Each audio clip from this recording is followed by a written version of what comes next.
The day one began from 15th September with the inaugural session. Speaker honored by Professor S. Ramchandran, former Vice Chancellor, Usmania University, and former Vice Chancellor, Anurag University.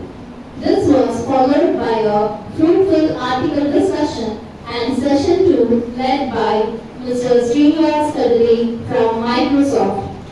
On day 2, we had Professor P.V. Sudha, Head and Dean, Department of Computer Science and Engineering, University College of Engineering, for the session 3, and Mr. Y. Rajshekharan from Oracle Health for session 4.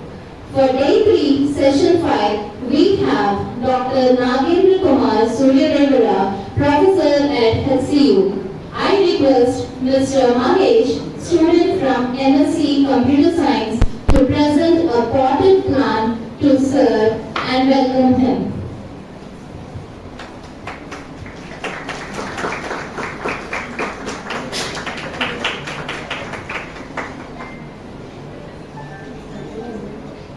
It is my privilege to introduce to you an eminent scholar, researcher, and educator whose pioneering contributions have significantly advanced the fields of Internet of Things, smart sensing, and ambient assisted living. Dr. Nagender Kumar Suryadevara currently serves as a professor at the School of Computer and Information Sciences, University of Hyderabad. He earned his PhD in Computer Science and Engineering with a thesis focused on real-time wireless sensor network data fusion for elderly wellness monitoring in smart homes, a domain blending IoT, data mining, and healthcare technologies. Dr. Suryadevara's prolific research output includes over 20 international journal publications in top-tier SCI indexed venues, 3 authored books, and 4 edited volumes.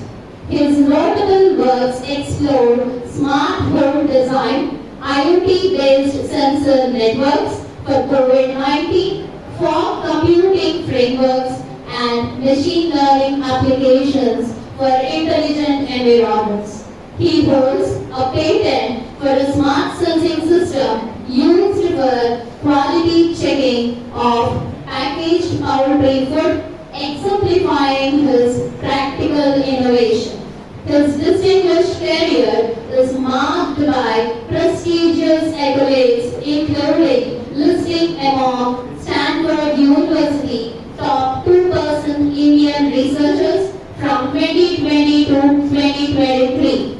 The Massey University Dean List for Exceptional Theses and the Best Student Paper Award at New Zealand HIMSS Conference. He also received the Research Excellence Award for the Indus Foundation in the USA. Dr. Suryadevara has successfully led numerous funded projects totaling over rupees 150 lakhs, partnering internationally with institutions such as Guyton University and Macquarie University. Besides his research, he serves as Deputy Editor-in-Chief for the Journal of Smart Sensing and Intelligent Systems, and as a respected reviewer for leading journals. Today, he will enlighten us on a highly relevant and cutting-edge topic, 5G network slicing for cloud-based technology, exploring how emerging network paradigms support the next generation of scalable, agile, and intelligent cloud applications. Please join me in warmly welcoming Dr. Nagender Kumar Suryadevara. Thank you.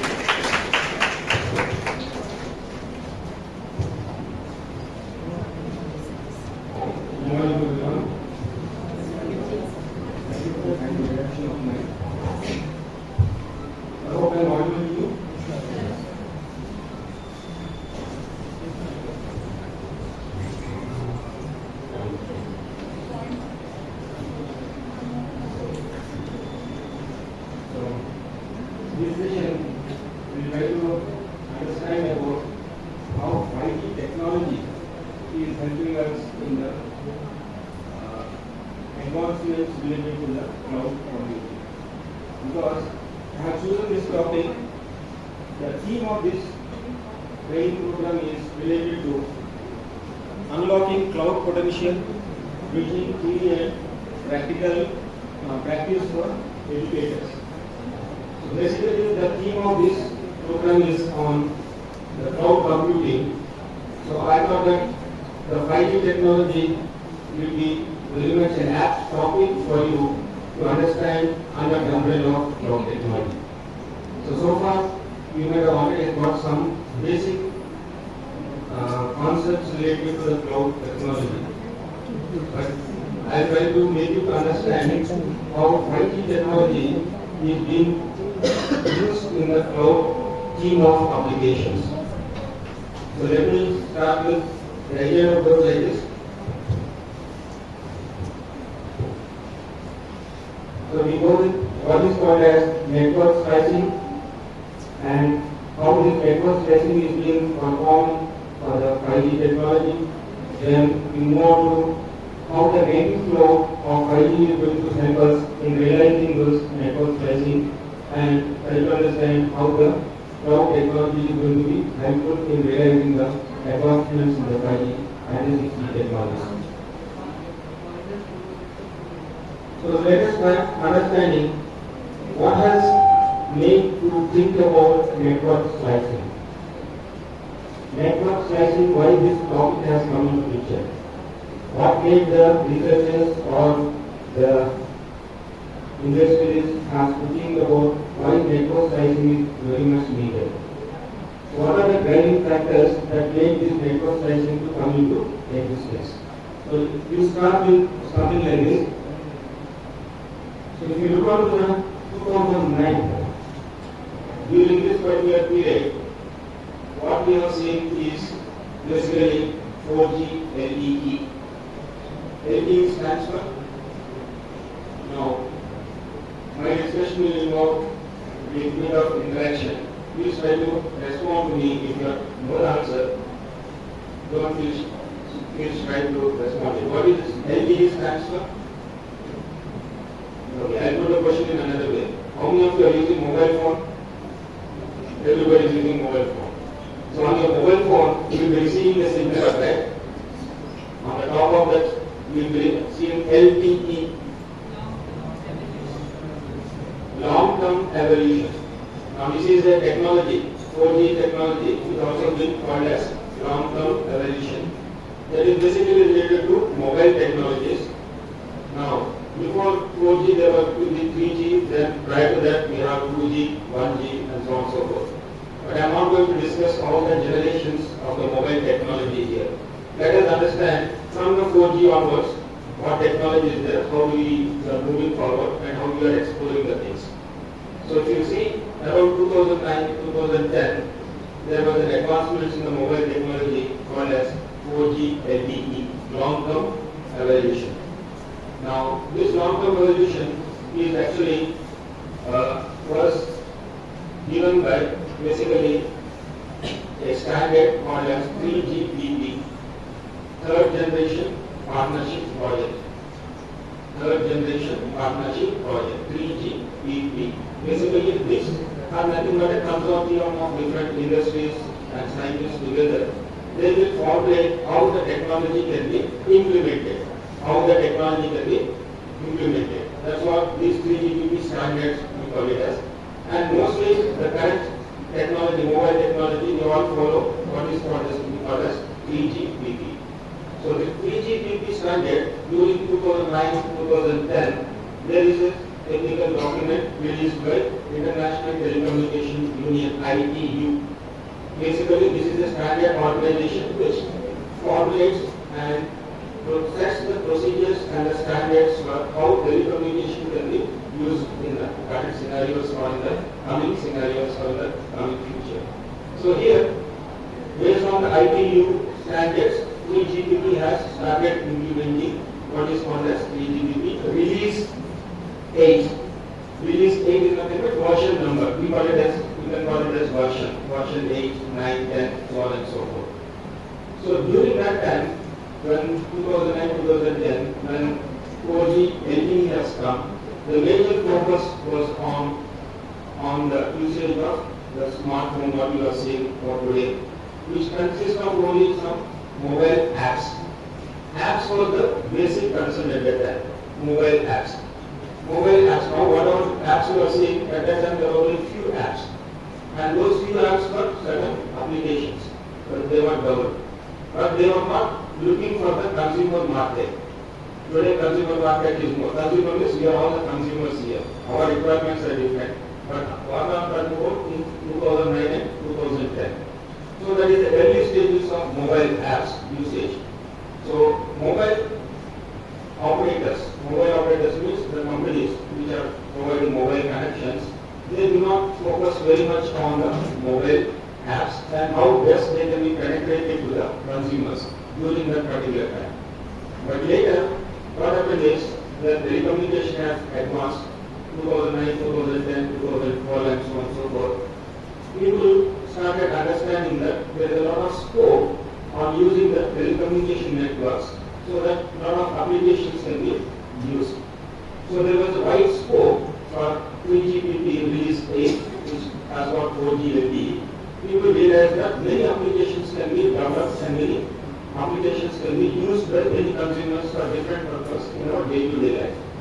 So in that process, what happened is when the telecommunication infrastructure is very much high, they started to understand about why not we use that infrastructure of the telecommunications for better use, not only for consumers but also for machine-to-machine communications or IoT systems, where IoT systems, Internet of Things, where things are getting connected with Internet and they are trying to exchange the data.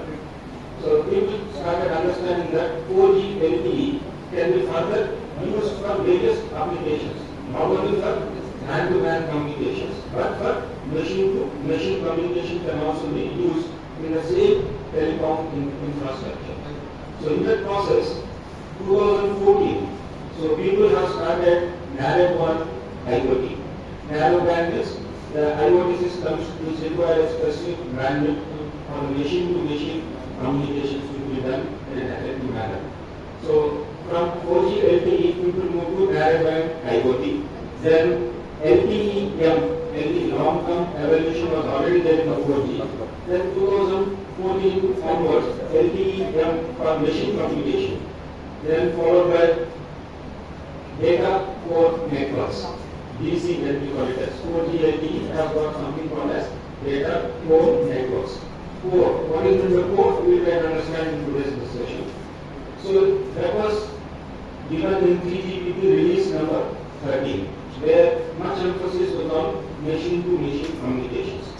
So telecommunication infrastructure not only for man-to-man to send and exchange the data, but machine-to-machine communication can also be done. So how it can be done? That's what the standards, ITU, and accordingly the 3GPP has prepared what and how the data can be communicated easily between machine-to-machine. That was formulated in 3GPP release number 13.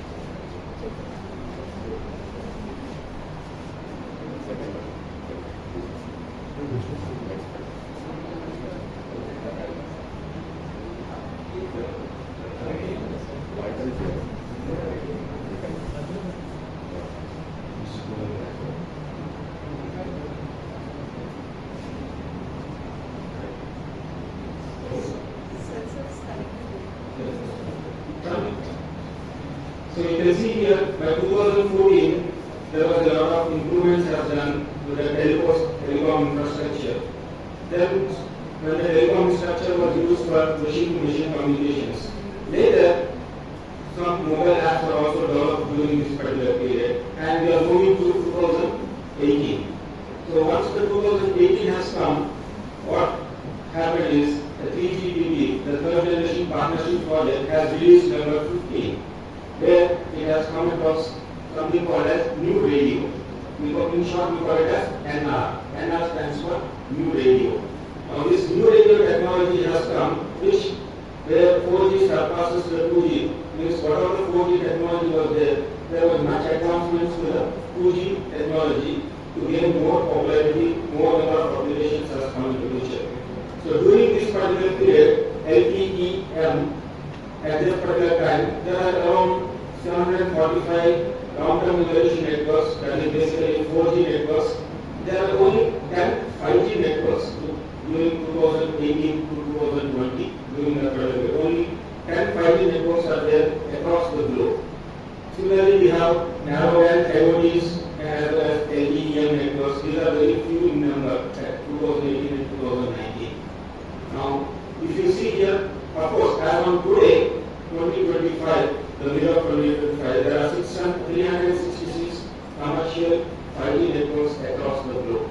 Of course, there is a lot of improvement by the technology wise. So initially, the mobile technology has taken evolution from consumer point of view to use machine-to-machine communications. Not only machine-to-machine communications, but when the applications have started increasing, then how the applications can be done. So here, if you see the 4G technology, which you call it as dedicated core networks. Basically, this is a big picture of the 4G technology, which contains an important core. We call it as Evolved Universal Terrestrial Radio Access Network. This is the terminology used, which contains E node B. E node B stands for Evolved Node B. This is basically nothing but a base station. Those who are aware of the mobile technology, the base station is nothing but a tower with some electronic infrastructure where data communication will be done. Nowadays, whatever the cell towers which you are seeing, cell towers along with the necessary infrastructure, that is called as a base station. But as the generations are increased, they are called as node Bs. This is E node B in the fourth generation. In the fifth generation, we call it as G node B. G node B stands for next generation node B. B stands for the base station. They are transceiver base stations. Of course, these are all the terminologies related and trying to put you to understand related to the mobile technology. Please try to understand that. Then we come back to the cloud technologies. So during this particular 4G technology, what was the main core ingredient? The main core ingredient is what is called as evolved packet core. Data is being transmitted in packets, yes, and that particular packet technology that we are using during the 4G technology is called as evolved packet core, EPC. In short, we call it as EPC. So what are user equipment? User equipment means it can be a mobile phone, it can be any of the IoT device, it can be a car, it can be a mobile phone, it can be any of the system which is connected to your internet, can be called as a user equipment. So these are the three components that you see in the 4G technology. Okay, now the actual thing has come here. The problem is, what happened is, yes, the core network is there. Why don't we use the infrastructure of the core network to support multiple applications? Applications of varied nature. Applications of different characteristics. Applications have different capabilities. What are those applications here? Suppose, in general, we use machine type communications, means machine to machine communication is one type of service. Similarly, you have internet access. Internet access, providing internet access to your consumer devices is another type of service. Then also you have voice services. Like this, there are multiple services are there. So the idea has originated in the 4G technology. How your evolved packet core can be used for servicing multiple applications at the same time with the same infrastructure. The same physical infrastructure can be used for serving multiple applications. These multiple applications are nothing but something like machine-to-machine type communications. So you have IoT devices are there. IoT devices are going to use the 4G infrastructure here. Using the same physical 4G infrastructure, we are going to have a service to be provided for the machine-to-machine communication. Similarly, we have the same physical infrastructure of the 4G can be used for connecting and providing internet access. The same 4G infrastructure can be used to have for providing internet access to various voice services or multimedia services. So this is what the original idea where 4G technology has been coming into picture. So the basic idea is nothing but providing multiple services on the same infrastructure. Please remember, this is what how this particular is possible. Providing multiple services with the same infrastructure here, with using the E-Node B and as well as the 4G core infrastructure. This was the origin for the basics of 5G network slicing. So we have a 5G system. Please remember, the 5G system is the entire physical infrastructure of 5G will be there. The entire infrastructure physically will be existing, but you can provide multiple services for multiple applications by providing some logical connections. So what are those logical connections? So what are these logical connections? The logical connections can be for having applications to serve communication between machine to machine, or providing internet access, or providing voice services, or providing video streams, or providing some kind of control mechanisms or signaling for different applications.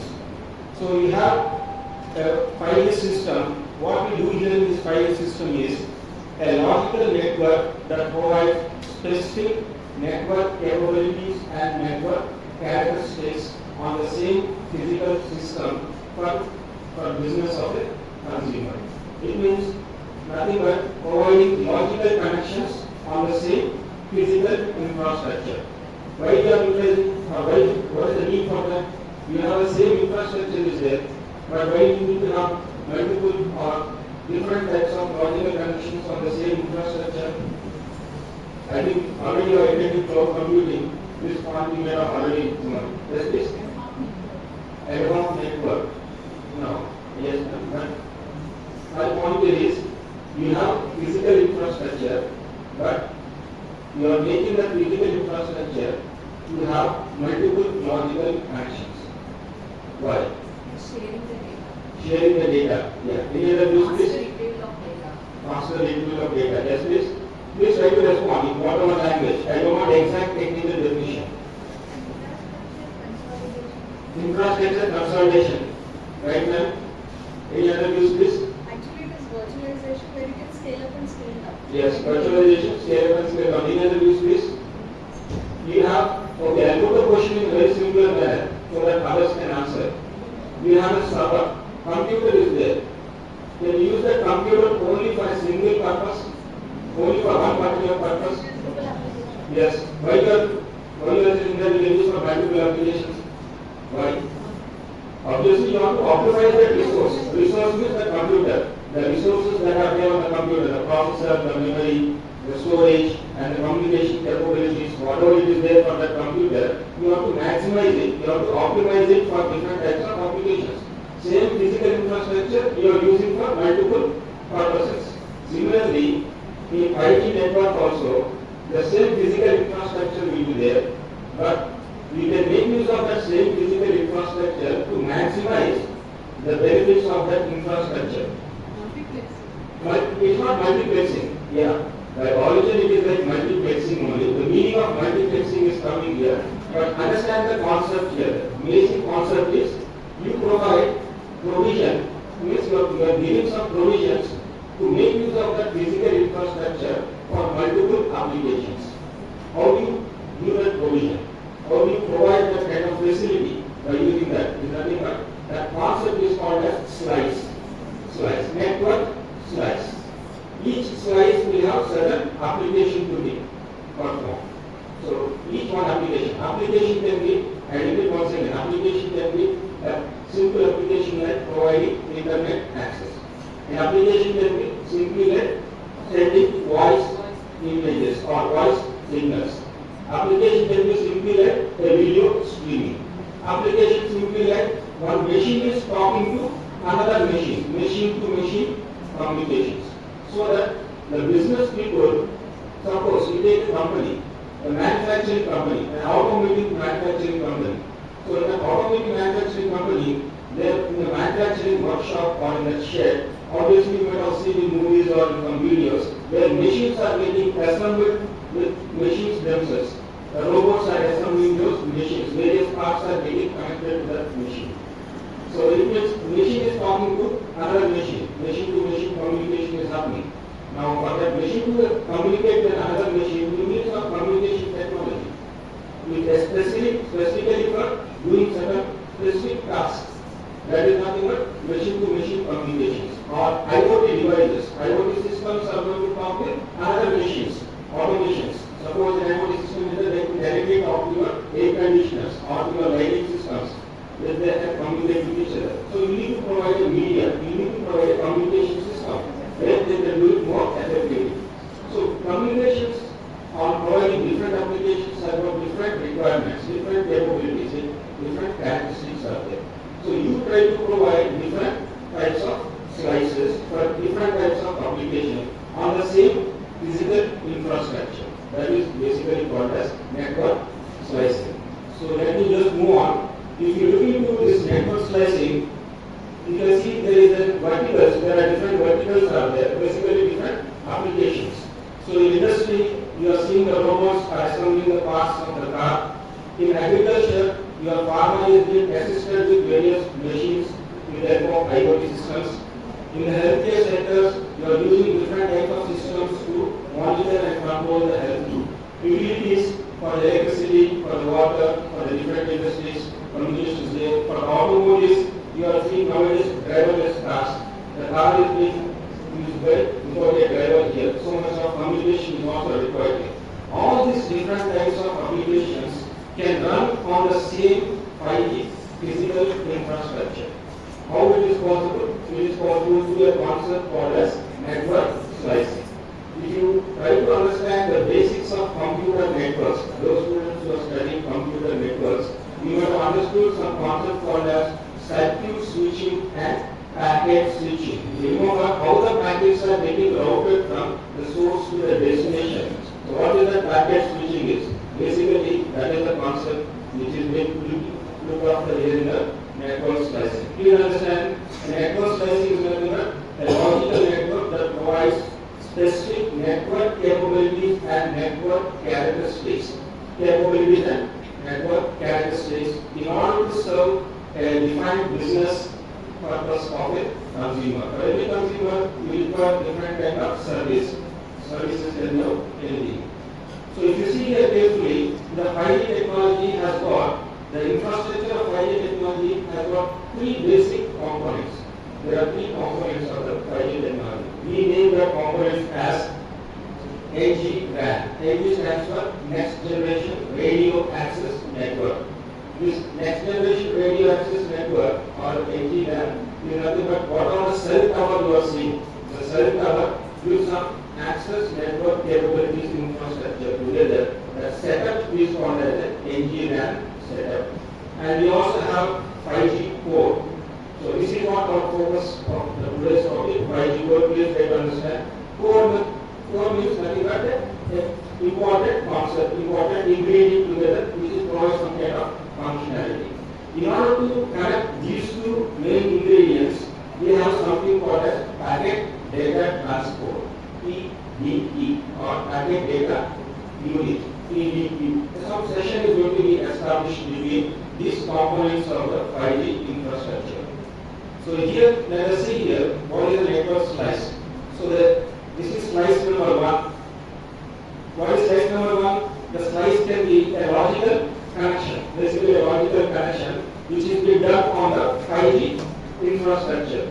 The slice number 1 is providing internet access, which is reliable and high data throughput. It means this slice is meant for be reliable, connection should not be lost, and high transfer of data is going to be required. For that, we are just slicing that, like bread slices. The slice, each slice is one component that we call it together here. Similarly, we have network slice 2. This slice is meant for automotive applications, where ultra low latency and high reliability is required. What do you mean ultra low latency? Latency. What is the latency?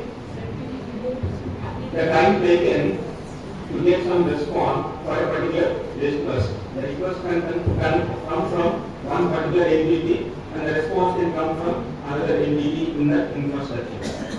So what is the time taken for a blink of an eye or eye? What is the time taken for? Huh?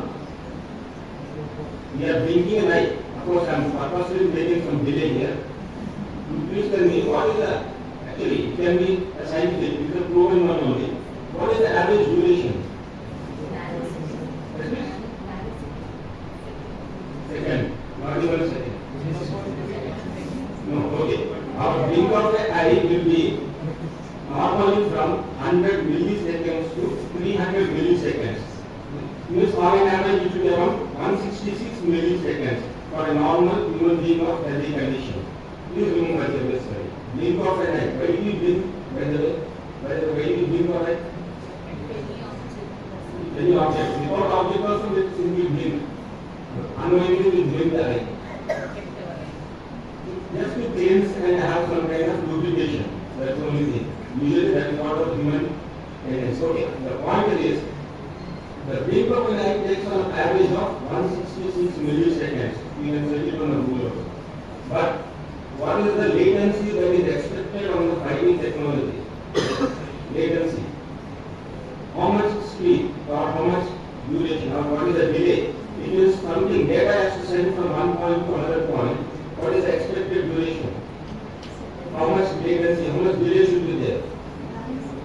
No, it should be less than 1 millisecond.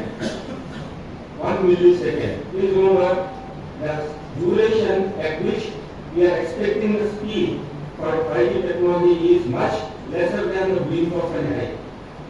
By the time you blink of an eye, the data may have already crossed, or it may have crossed from 180 to 180. So that is what the speed and the latency that is expected in the 5G technology. So that is anything which is less than 1 millisecond latency, that is called as ultra low latencies. That is the speed, the fastness at which the data is being transmitted from one device to another device, or the data that transmission takes place here. So that is what the 5G technology, which is very much sophisticated. Already we are using the technology nowadays. So here there can be some applications like automotive applications. Automotive is like your self-driving driverless cars.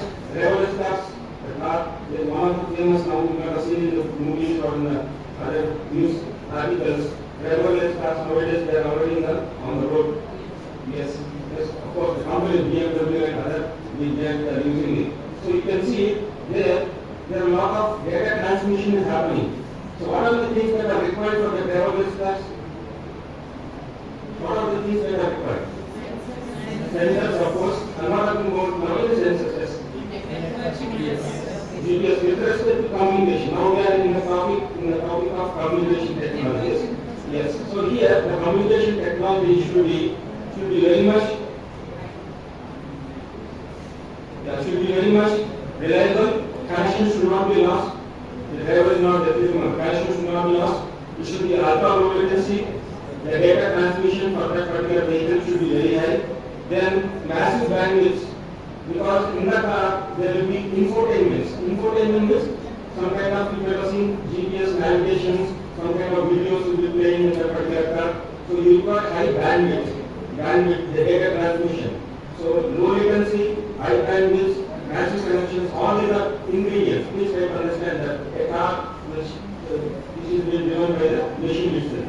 So here we are trying to provide different slices for different applications. Like this 5G network, entire 5G network. So the entire 5G network, this is not a 5G network which contains basically these three components. This entire component, physical infrastructure can be make use of to have different slices for different applications. But remember, this particular, when you make different slices in the 5G infrastructure, you require comprehensive slice orchestrations. Orchestration is you need to manage and you need to control the slice in a more effective manner. Otherwise, you cannot handle those applications very easily. So if you see here carefully, one more example you can see here. You have a driverless cars, you have mobile phones, you have smart meters. Our phones are getting connected with the smart meters. All these are related to smart cities. Please remember.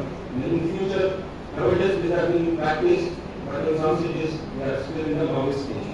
Okay, now you see here the network slicing can be done like this. We have a radio access network of one of the important component of the 5G technology. You also have the 5G core, the important functionalities what the 5G can do for us. So these two, from the device point of view, it goes to the, what are these called as? B2X service, smartphone service, smart meter service. What are these called as services? Services. So B2X service is called as? Vehicle to everything. X stands for everything. It can be vehicle to vehicle, it can be vehicle to vehicle, or it can be vehicle to a machine, it can be vehicle to a human being also, means vehicle to everything. This is one of the service. Now here, this service is provided by a company. The company has its own servers.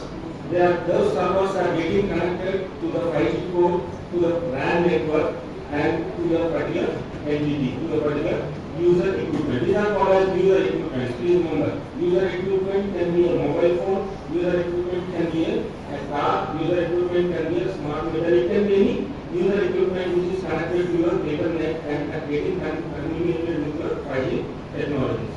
Now, all these devices are connected to this particular server. The service is using a network slice. This is one slice. This is another slice. This is another slice. Each slice is for different applications. That's what slicing is being done now. Now, please listen here. Where these services will be running? These are different servers. These are different services. Where they will be running? Where they will be placed? Where this?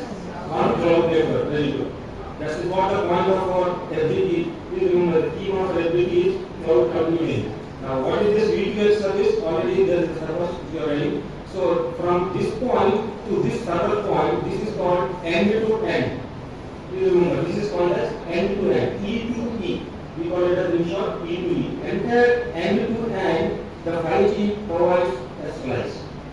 The slice will be there. So, slice can provide a logical connection. Logical connection on the same physical infrastructure. Infrastructure is what the same, but you are providing logical connections here. That's what basically network slicing is all about. So if you see a little bit of technicality, 3GPP.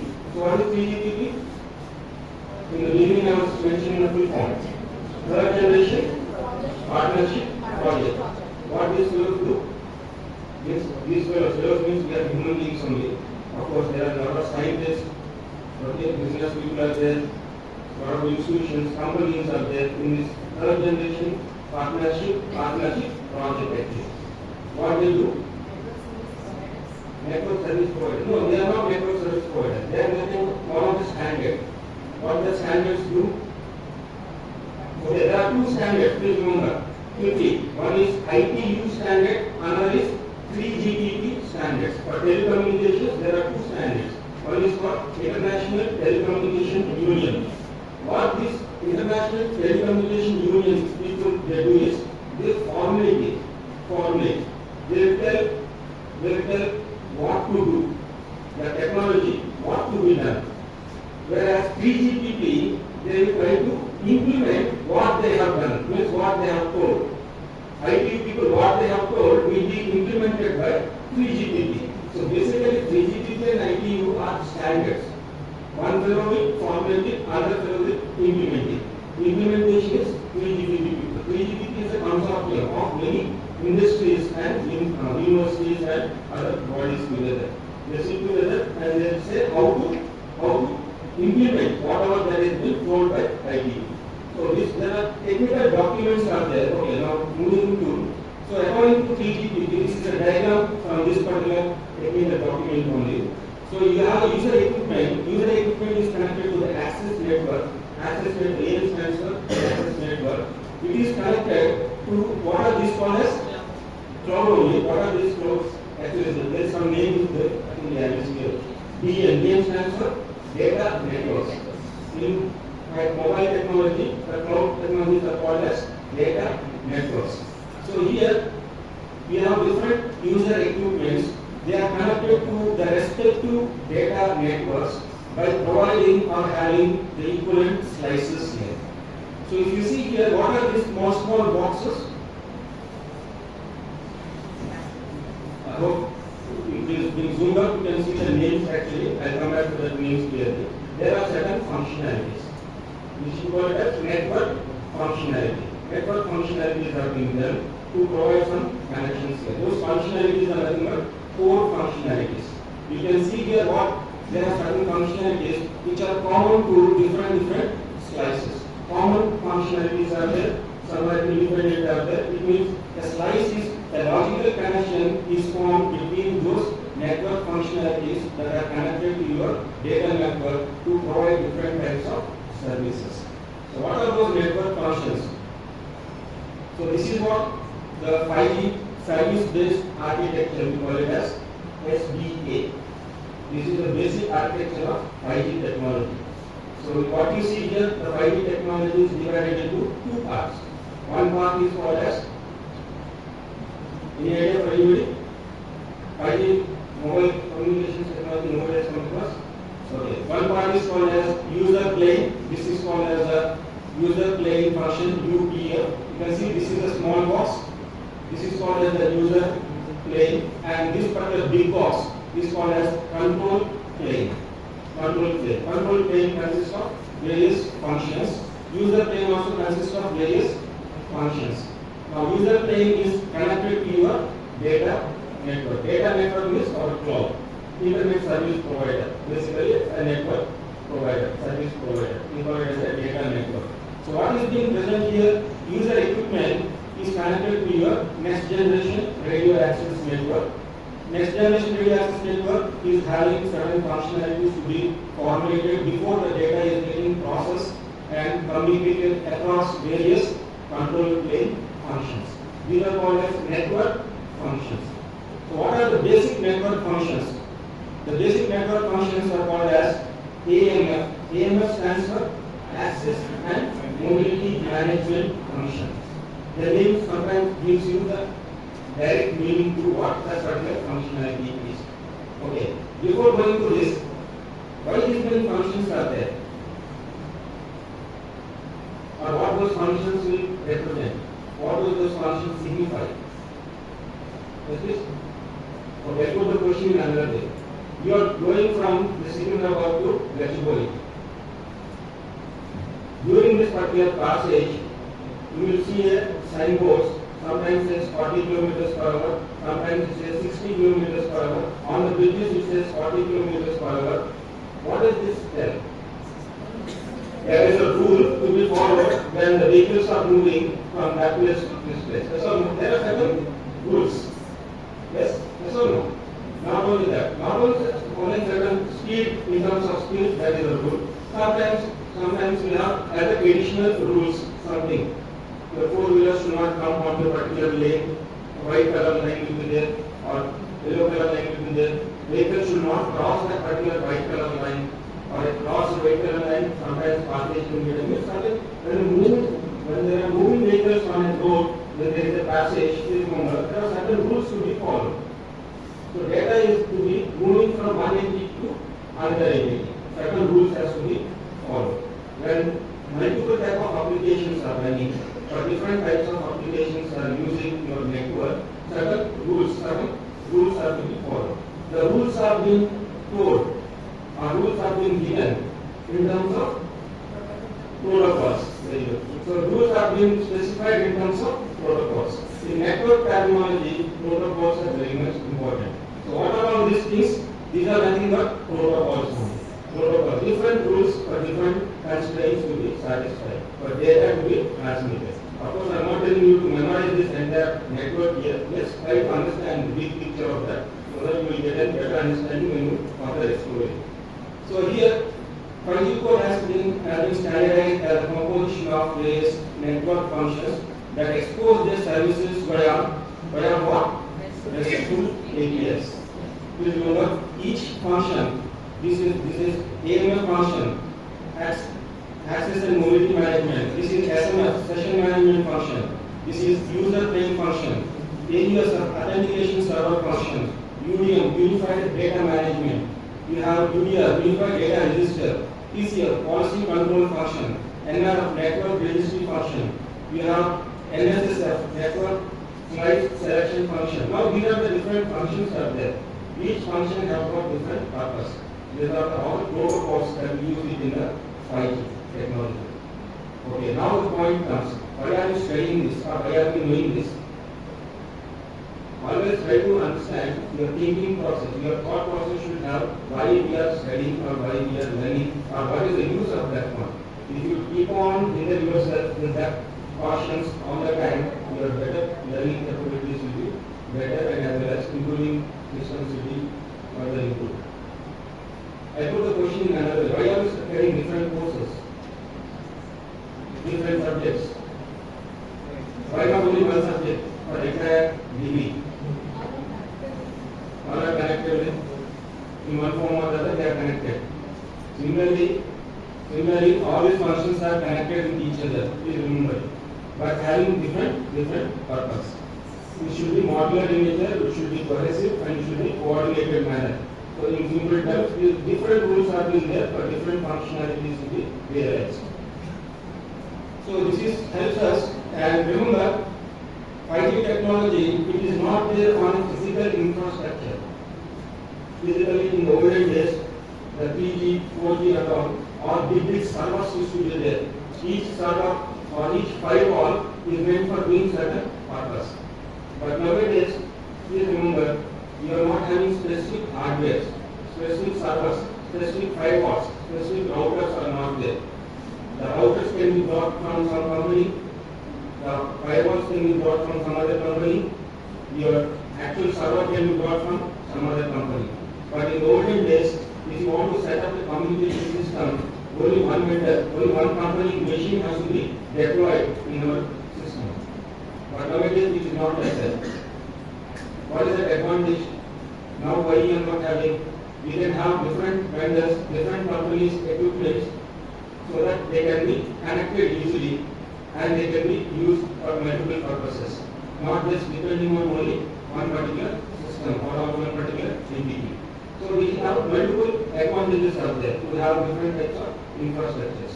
Then how it is possible to have multiple people to come together and provide different connections?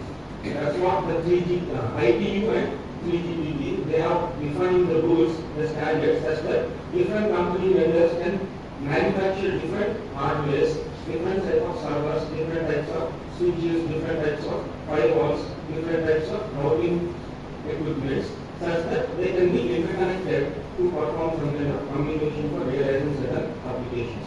So this is what the today's technology is there. And how this different interoperability, because there's interoperability for all these things is possible is, nowadays the hardware is not the criteria. The important ingredient is the software. Everything is being done through software. So software is being written onto the hardware to make the hardware to function according to your requirements. So software is the main purpose here for you to realize application. We are not depending on the hardware. So where the software will be there. So these functions, all these functions are not, all these network functions, all these network protocols are nowadays written by the software programs itself. And those software programs can be running there, where they can be run. On the cloud. Basically, that is what we are seeing. The theme is nothing but virtualization. The virtualization concept has come into picture where these multiple functions, multiple entities can be running on your virtualized concept with the help of something called as cloud computing or on the cloud. So it's not that these things are there on the hardware unit. No. Tomorrow, after 2030, 6G is going to come. So for every 10 years, 1G will be there. Please review the history. For every 10 years, one generation. So fifth generation, 5G actually started in 2020. But now we are coming almost to 2030. By 2030, sixth generation, 6G is going to come. 6G infrastructure is going to come. And moreover, 6G will be on AI. Actually, the entire infrastructure of 6G will be running on the AI. 5G is basically on this network concept of network communication aspects. Please remember this particular point. So how this is possible, how these functions are going to be realized? With the help of virtualizations, with the help of containerizations, microservices architecture, and Kubernetes technologies, facilitate a cloud native 5G code. All these things can be realized with the help of this. And what about this microservices? No idea what about micro? Which small services. All those microservices, distributed computing, virtualization. Those students who study operating systems, network course,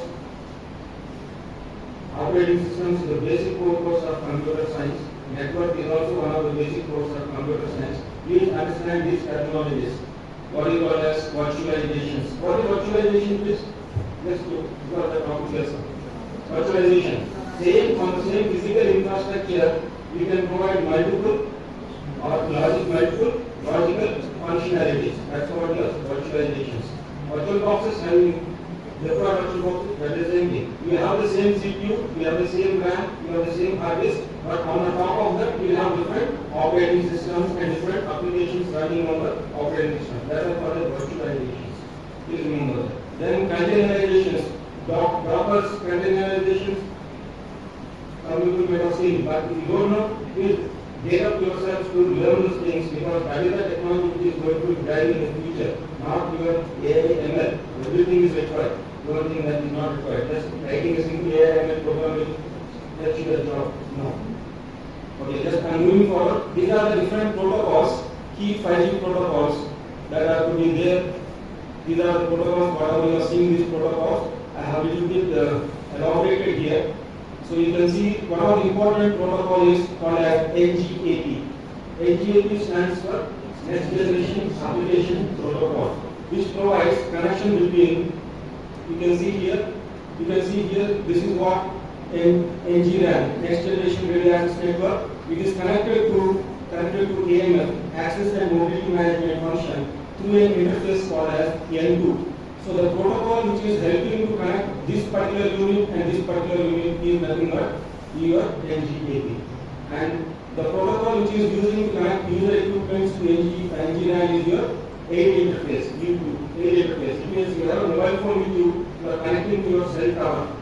So what is that? That is nothing but A is only the medium between these two. But there must be some protocol which is connecting, which is helping your mobile phone to connect it to your cell tower. That is the protocol basically is your AID interface. But from the cell tower, this is what NGRAN, from the cell tower, it is getting connected to authentication and access and mobility management, authentication and other services are going to be connected here. So all those data is getting exchanged with the help of protocols. You need to write programs here. Very simple programs only. If you understand the architecture properly, you can easily modify and create the programs. I'll just come back to in the demo session. Similarly, there is another important point you need to understand in the 5G protocol is the service-based interface. In short, we call it as SDI. SDI stands for service-based interface. How the service is going to be done between those networking protocols? What is the protocol internal it uses and how the data is being transmitted, represented and transmitted across those networks? How many of you heard about JSON? JavaScript object notation. Heard about it? Yes. So what is the format? Key value based format. So your data is being transported from one network function to another network function. In what format? JSON format. Please remember it is that one. And what is the protocol which you use to send data from your network to another network?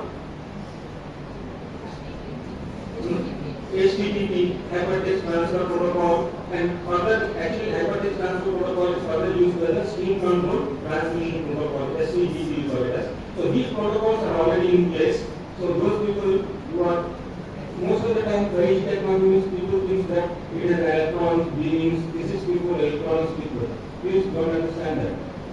Not only your electronic data transmissions, you should also understand the computer networking fundamentals to how to send and receive the data and how you perform the data exchanges. So most of the time your data is getting exchanged with Hypertext Transfer Protocol in a JSON format, and that is taken place by your SDI, a service based identifier. Similarly, these are the other protocols which you need to interact with the other things. So this is some of this non-access stratum, access stratum, how do you communicate between user equipment to your base station to your AMF, that is the core functionality, what signaling is happening and how the data is getting communicated is being done through your NAS protocol called as non-access statement. Statement means communication channel. A channel is called as statement.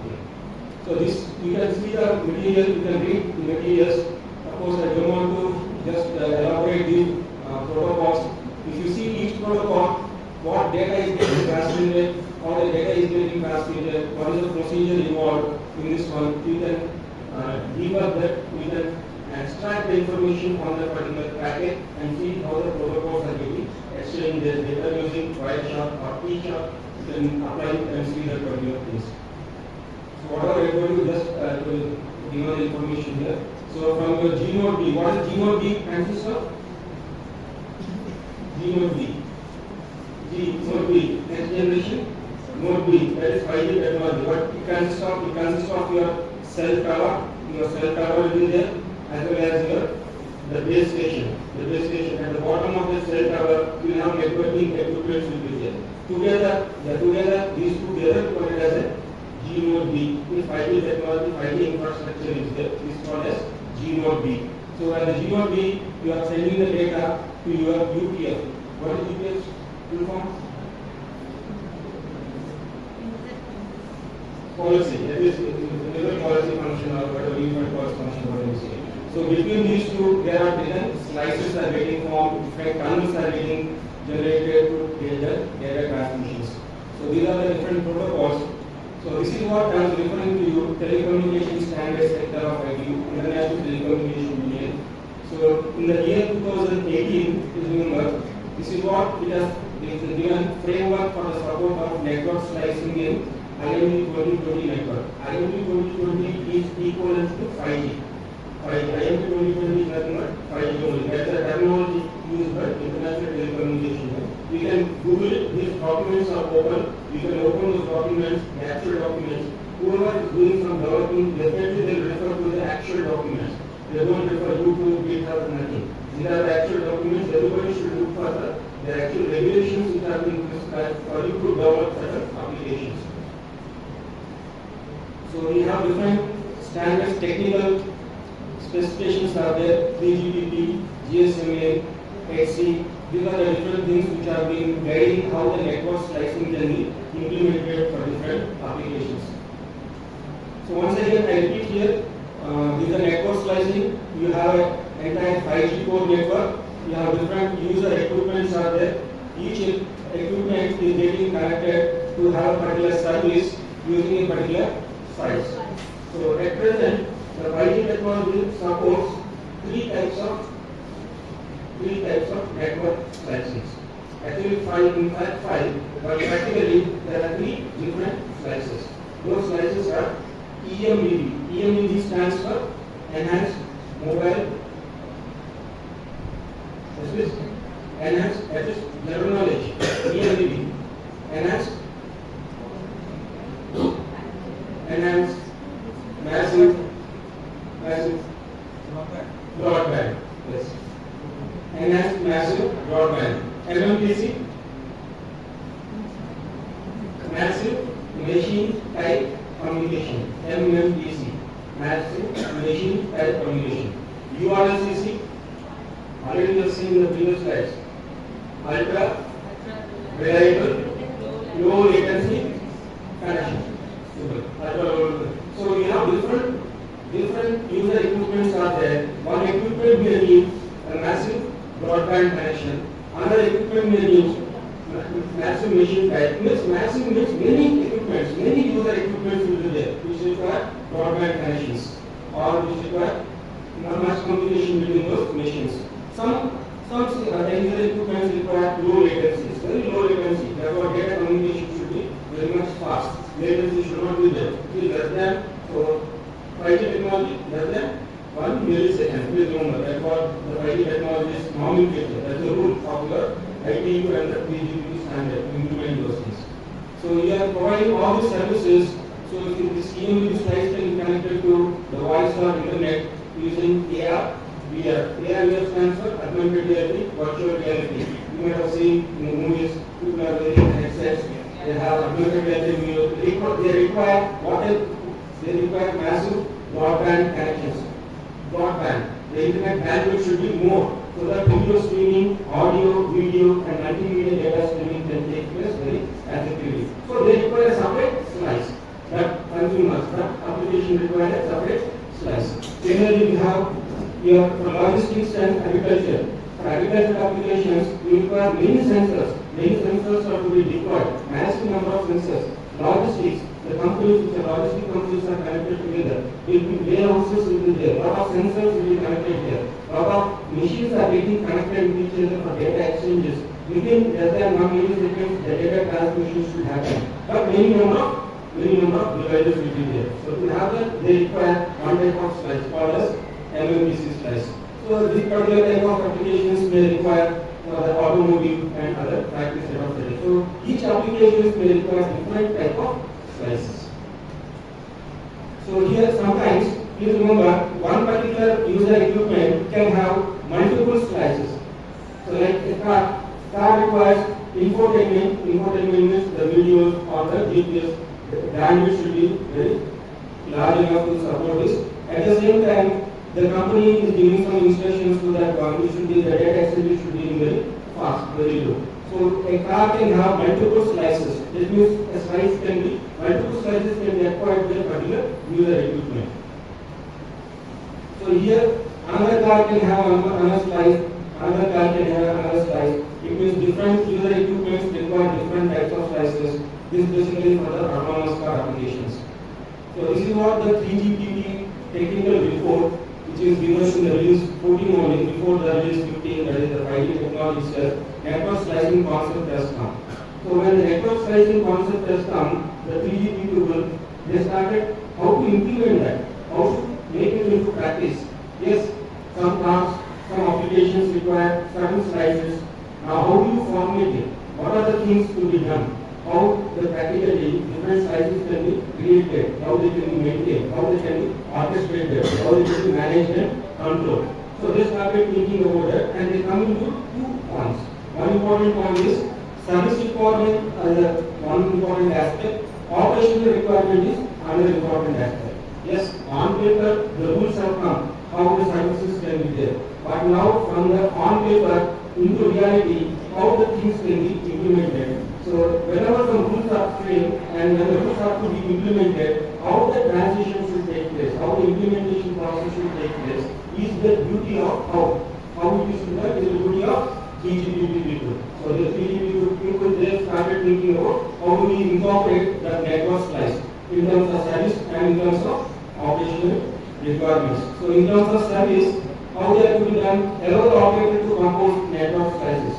The network operator, the service provider, like Jio, ATAL, they should provide us some kind of some kind of parameters. What are those parameters which will help us to create a slice for a particular consumer? There should be some provision for that to happen. Then those slices should be dynamically created. It is not that it is a static one. The data requirements can keep on changing. So that slice configuration can be a dynamic one. Should take care of this one.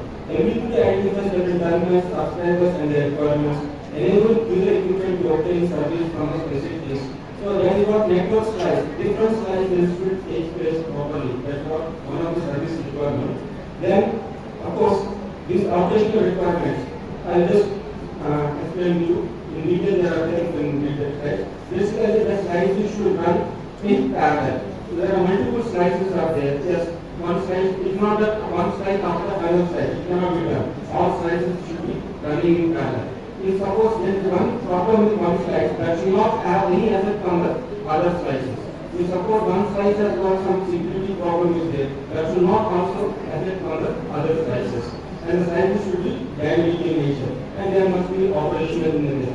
And then there must be something like request response kind of strategies for the data exchanges on these slices. It will be logically formed. It has got some life cycle basically. It should be initiated, it will be used, and once it is completed its work, it has to be terminated. So slices should be created properly, slices can be used properly, slices can be terminated. Once it should be paid down so that slice completes its life cycle. And there are certain operational characteristics what the 3GPP has supposed on this one. Then go to this one. So the least wise network slicing The 3GPP in the release 15, the foundation for network slicing has come into picture. Then followed by release 16. In the release 16, one advancement is that slice level authentication. It means you have the overall authentication will be there, but when you provide a logical connection for the entire infrastructure, you have one more time authentication, like two-factor authentication. Nowadays you have two-factor authentication. You know what is the purpose of two-factor authentication? By not only your username and password, but also in addition to username and password, nowadays you get another authentication. Second step, two-factor authentication you got. Similarly, when a slice is created logically also, you will have another authentication so that the slices cannot be easily hacked here and slices cannot be easily misused there. And in release 17, RAN slicing at the RAN level also, radio access level network in the RAN with the signaling also, here also slicing concept has been introduced in the release number 17. Right now we are in the release number 18, which is equivalent to 6G, and most likely it will come in the 2030. So these are the different releases of network slicing which are coming to picture. So you see here, this is what the core plane, and this is what your user plane, and whatever the data is being transmitted from the user equipment to your data network. In 5G technology, we call it as protocol data unit. The entire session is called as a protocol data unit, which goes from all these network functionalities and finally the data gets transmitted here. Everything will happen in less than expected time is less than 1 millisecond. Please remember, everything should be in the order of less than milliseconds only. By the blink of your eye, the data gets transmitted. That's why you are seeing some of these applications nowadays. You are seeing how fast it is there. A 4K video is getting downloaded very fastly than in the olden days, if you remember. So that's the rate at which the technology has advanced. So this is what BVC protocol data unit. And whenever a slice, each slice is there, they need to follow certain quality of, what is QoS stands for? Quality of service. So what is the quality of service? Quality of service means what? This is quality of service means what is the throughput, how much delay should be there, what will be the speed. These are all the network parameters, please remember. So each slice, whenever you configure a slice from this end to your entire data network, you can provide what type of quality of service for this slice will be there, what are the quality of service for this slice will be there. It means you can specify how much bandwidth is required, how much latency is expected, how much throughput is expected. You can configure it and you can make use of that slice to the application. So this is what from a mobile phone. A mobile phone can have different number of slices. So as for the 5G technology is concerned, maximum at present there can be 8 slices. 8 slices. Each slice can be for different applications in the today's technology. And each slice can have different quality of service flow. So it will be connected between those services. So in the release 16 and release 17, network slice functionalities are added. In release 16, what has been added? If you recollect the previous slide. In release 16, what is added? Slice level authentication. In release 17, admission control. It means which user can be admitted to have a particular slice. That kind of control. Which users, which applications can be used. Some kind of controlling mechanism of the number of users that can connect to a particular slice and use the infrastructure for the application. That kind of provisions have been done in release 17. So that's what you can see here. These are the additional functionalities that the 3GPP release 16 has given this one, 3GPP release 17 has given this one. Whenever data gets transmitted from the user equipment to the data network, we have the entire user plane function here, but additional functionalities are getting added based on implementation of 3GPP. So here we have something called network slice selection function, NSSF. What is this NSSF? How this NSSF is getting implemented? How the data exchanges takes place in the 5G network? Data exchange happens in what? In the JSON format. In the JSON format. Not only JSON format, but how the data transmission takes place. The protocol is HTTP. packets, yes. Okay. Let me tell you what is called as API, application programming interface. So what is the use of that application programming interface? It is a RESTful architecture. Basically, to have the communication, sending from data from one entity to another entity, or bringing some data from one entity to another entity. You may use get, pull, all these methods in the practices. Similarly, here NSSF was implemented using API. There is an API. All these things in the 5G technology, all functions uses API programming only.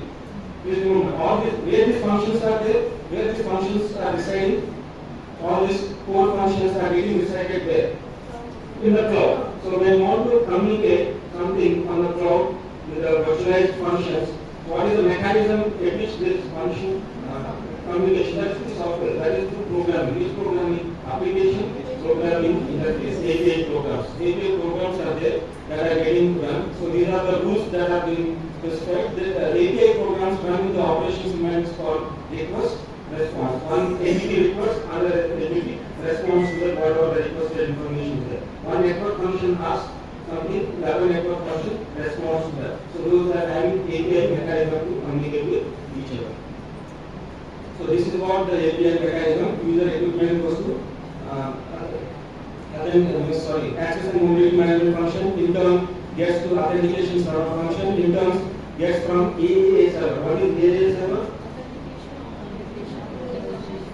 Authentication, authorization and accounting, right man? So this is basically a server. You know what is authentication, authorization and accounting. You might have seen the two-factor authentications nowadays. These are the services getting run on your cloud. So they are getting connected to your these mechanisms. So this is what, and one important point, every slice has got an identifier. Please remember, every slice has got an identifier. That identifier is called as SNSSKI. S stands for single. You have a single network slice selection assistance information, which contains two parts: SSD, slice service type, and service description. These are basically the number of bits are 32 bits, 8 bits for this one, and the remaining 24 bits for service descriptions. Service type. So what is the service type? Slice service type. Slice service type. At present, TGPP has defined five service types are there. So what are those 5 service types? One, if you give the service type as one, it means you are having an application of EMBB, Enhanced Massive Mobile Broadband. So if you have SSD type value of 2, it is meant for URSSD application. 3, mass machine IoT or massive IoT. 4, regular to everything. 5, HMPC. HMPC is high performance machine type communications. So these are the 5 slices at present defined by TGPP and they are in practice. So you can see how the connection is requested and how the connection is getting rejected. So this is what a slice for different networks. These are the different steps that takes place here. And these are the different preview sessions for different types of slice. You can have at most 15 and you can have a maximum of 8 slices per user interface. That is what in today's technology is permitting.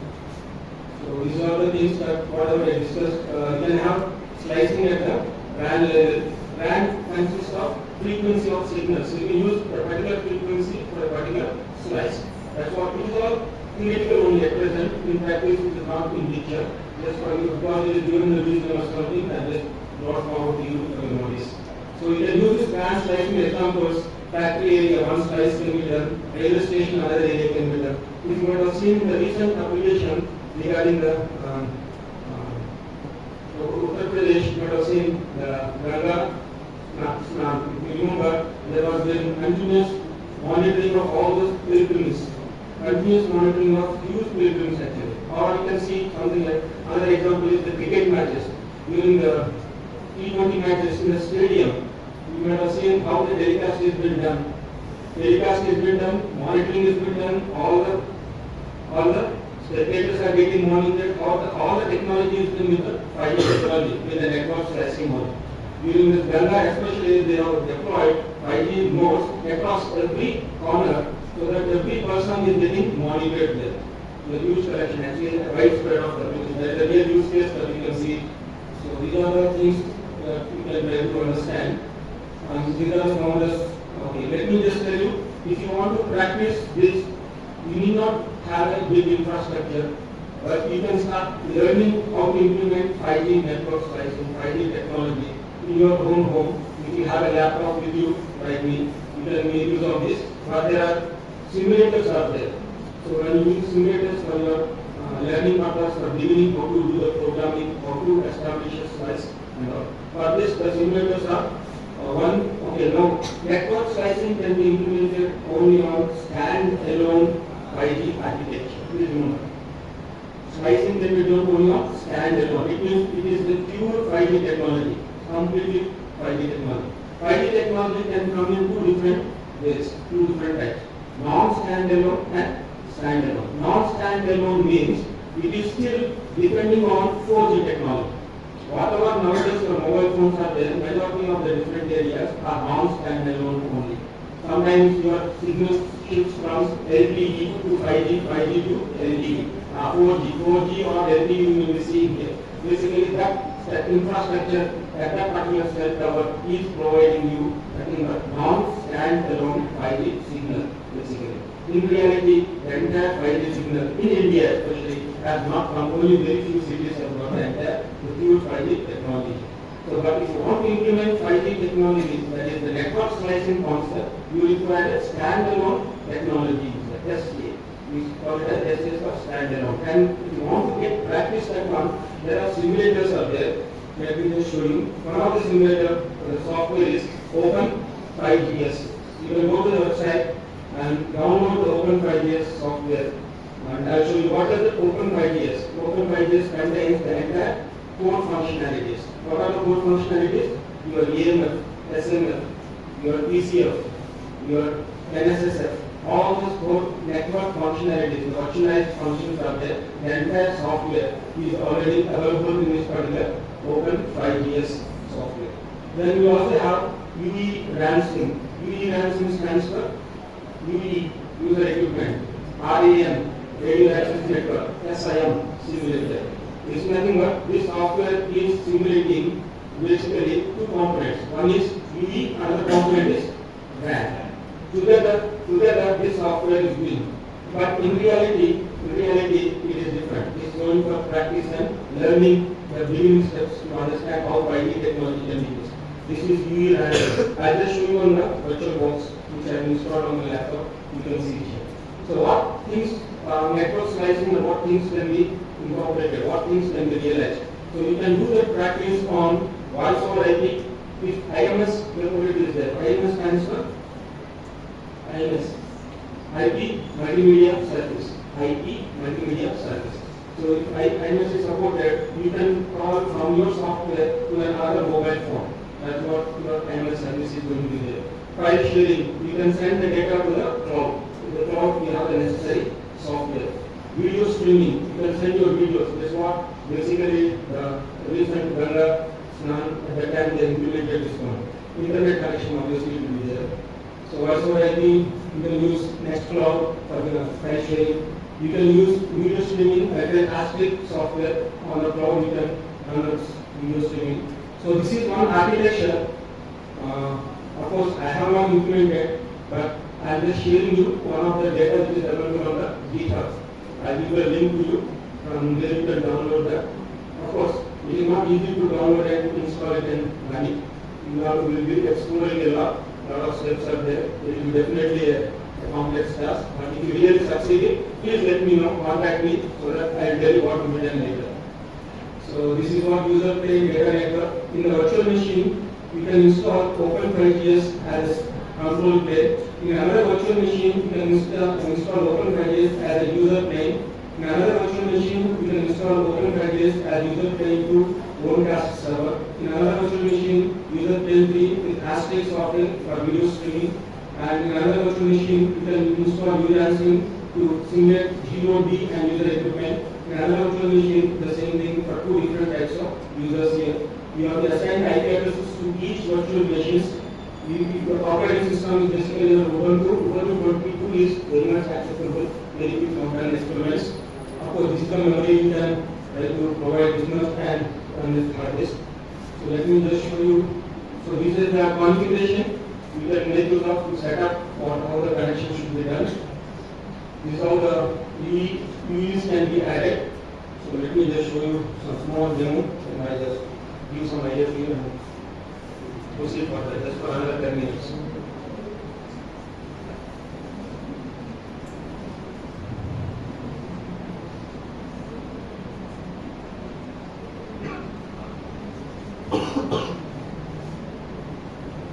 I'm just opening the virtual box here. You can see here, open 5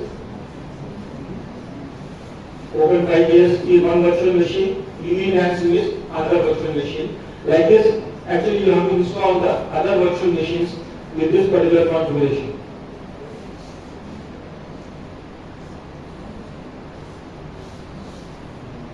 So these are the virtual machines, VM1, VM2, VM3, VM4, VM5.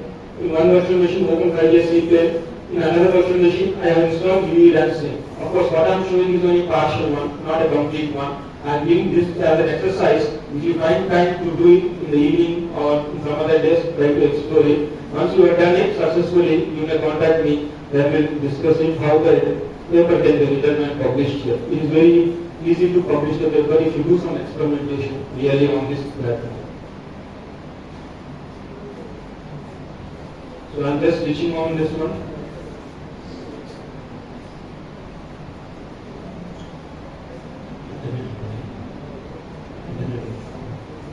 So if you want to install, okay, in the meantime when the machine is up, go to Open 5GS.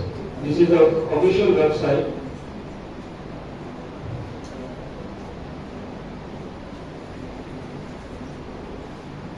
So you can see here, this is the Open 5GS website. They give the introduction and how to install your 4G or 5G non-standalone code. How to install? They have given the steps here.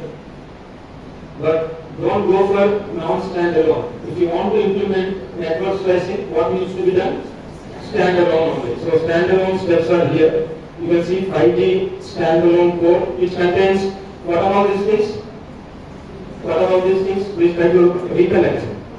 These are the protocols. Protocols of which particular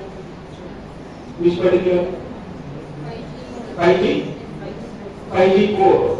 Remember, please core. Core means all these protocols will be there, and each protocol has got certain rules to be followed for data transmission. So, how to install it? How to install? These are the steps. Really, it should be a good practice. If you are a novice means if you are a beginner, please do practice. This practice will help you to install other softwares also. Especially students, please don't ignore.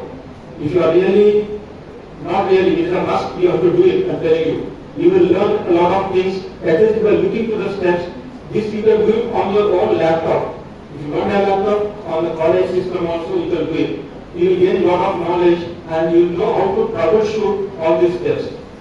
The students, don't think that simply writing Python program for AI ML is enough for you. You will not be able to survive, I am telling you. Especially the students. If you are really serious for your studies and you are in the computer science and IT field, please remember you are a lifelong learner. I am telling you.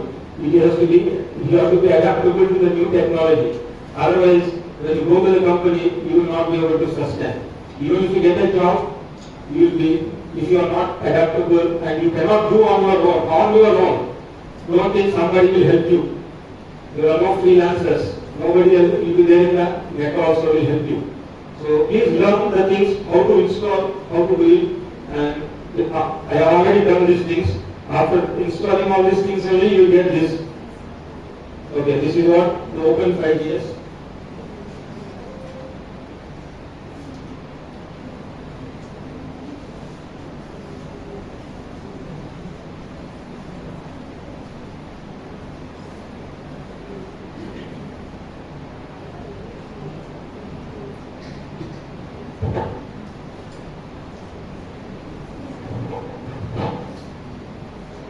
So once, please remember this is Open 5GS. You see Open 5GS. Go to the terminal.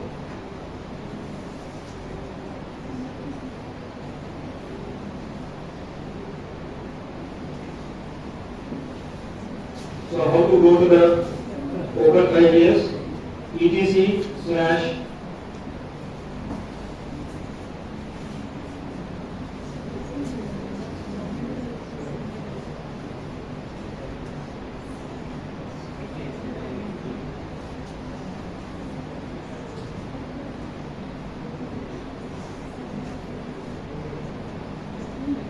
so what is this? Are you able to see it very clearly?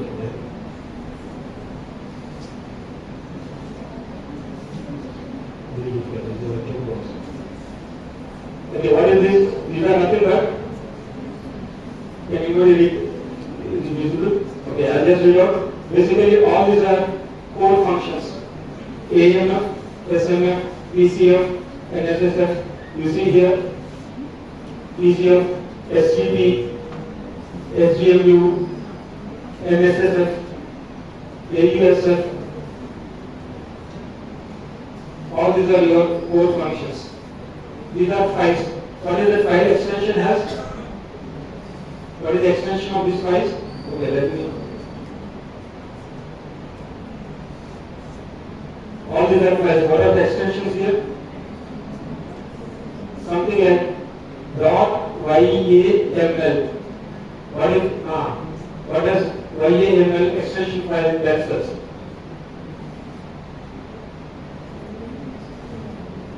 XML. What is the full form of XML?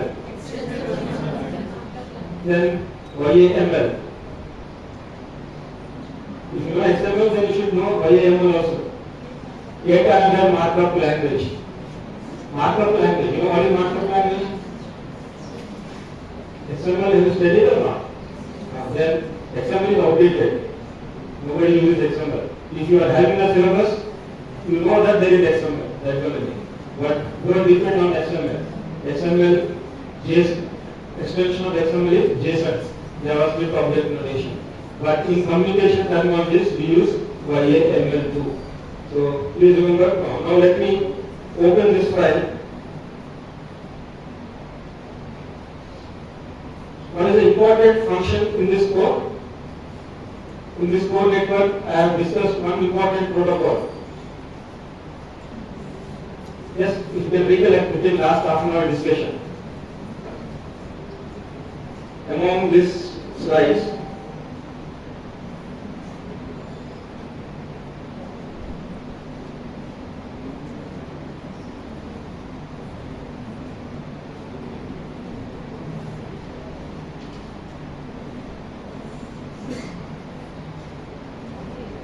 yes, please? NGAP is a protocol. That NGAP protocol is between what? You are right, man. NGAP is a protocol, important protocol. That is between what? Between two entities, between two functions. Once you know it, please remember, once you know the architecture, the protocols, it is easy to implement. For a beginner, because usually for a beginner it will be complex. Complex in the sense you will not be able to understand. You will give up. I am telling you in the first instance or second instance, you will give up. I don't want this 5D technology. But please remember, if you don't understand that, then it will be very difficult. You have to reinforce yourself, repeatedly see the architecture. I think you might have studied TCP/IP. TCP/IP. If you understood what is the architecture and what are the protocols inside the layers of those TCP/IP, now you are able to learn and understand. Similarly, the 5D technology also, we have protocols in different layers, in different. There are two layers. One is user plane layer, another is core layer only. That's all, two layers, but different protocols in each layer. You have to get an understanding of those protocols. Please remember. Then it will be easy. Programming is dead easy. I am telling you. Only the architecture, the perception, the viewing of your service architecture is difficult here. From the student point of view, I am telling. Please remember. I know very well because I am seeing my students also not understanding since 1 year. That is the biggest problem. The student point of view. But easy. Once you get into that, then you will not forget it. Once you do some programming on that one, the architecture is going to be very easy here. So let me. One function, the NGAP protocol is between NGRAM and AMF. That is what NGAP protocol is in between NGRAM and AMF. NGNAT, New Generation Radio Access Network and Access and Mobility Management Function. The NGNP protocol is very, very important protocol. So to see that particular, we have AMF dot by AML. So I'm just opening that particular file.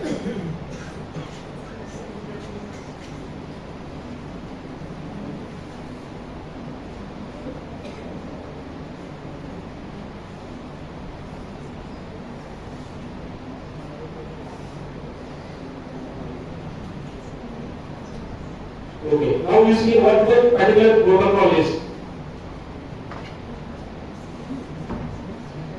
What is written inside that protocol? All of you see here. This is what in reality also. This is the logger. And what is this syntax? JSON syntax only. That's what I told you. All communication is happening between those network functions in the JSON format.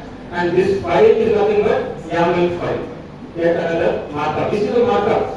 JSON is nothing but one of the YAML representation only. So all these are key, and what are the right hand side values? Key values with respect to those. What are these called as? What is this AMF? In AMF, inside that you have SBI. What is SBI? Service based identifier. I told you. Please remember the same thing. Then you are giving an IP address to your AMF. Similarly, you have what is this? NGAP. This is the protocol NGAP, Next Generation Application Protocol. Whatever the protocols you see, their names will come here. That's all, nothing else. TAI, Tracking Authority. This is AMF. This is NGAP. This is logging, TAI. If you see here the security mechanisms, what security protocol is used. That's all. This is the entire file of AMF. You are just giving some settings here. That is what you are doing configuration here. You have to put respect to IP addresses. Initial stage, you have to change only the IP addresses. What IP addresses you have to give, I will tell you now. I will tell you with respect to an application, you have to set the corresponding IP addresses. The file looks like this. Let me open another file.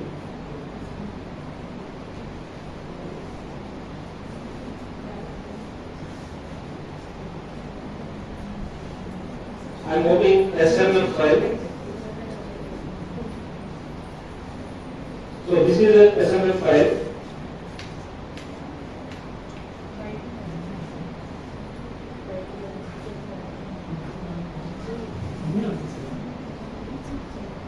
So in this SMF file also we will have different protocols: SMF, PC, PFCF, GTPC, matrix, the sessions, establishment, like this. You have nothing but you are setting the values. Right side you will see only the IP addresses basically. What IP addresses you have to give, I will give an idea for you. Just hold on. I am just showing you what is that file contains. So once you give these settings, you can run that particular program and you can see the particular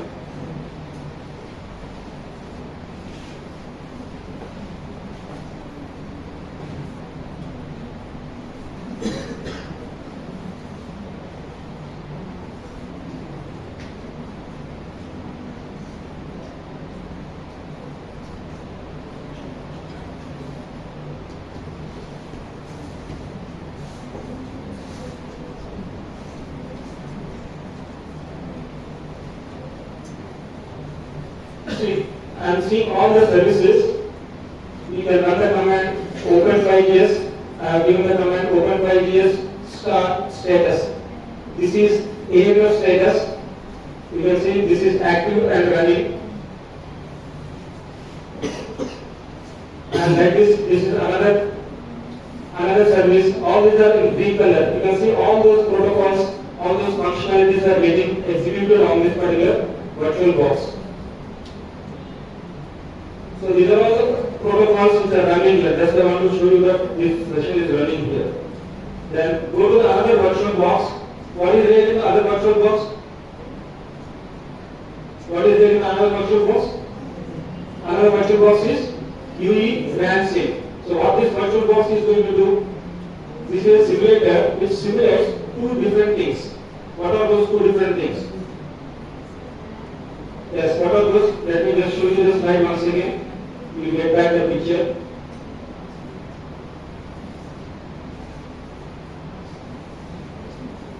Yeah. So what are the UE RAN sync? What are the components here? In this user plane, you have user plane and you have HE-RAN. If you put the software of these two together, one simulator is already been there, but it should help you to understand how to use this user equipment and HE-RAN together. That software is called as UE RAN sync. The software details I have already given to you. You can see this particular slide which I have given. This is what UE RAN sync 5G solution. This is basically a powerful open source simulator for 5G networks, specifically designed to emulate the user equipment and G0D. G0D is nothing but HE-RAN. So these two softwares, I am just running this. The second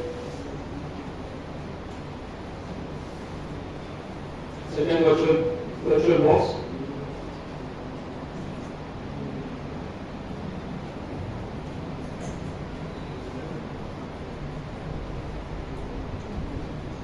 Just I will take another 5 to 10 minutes time.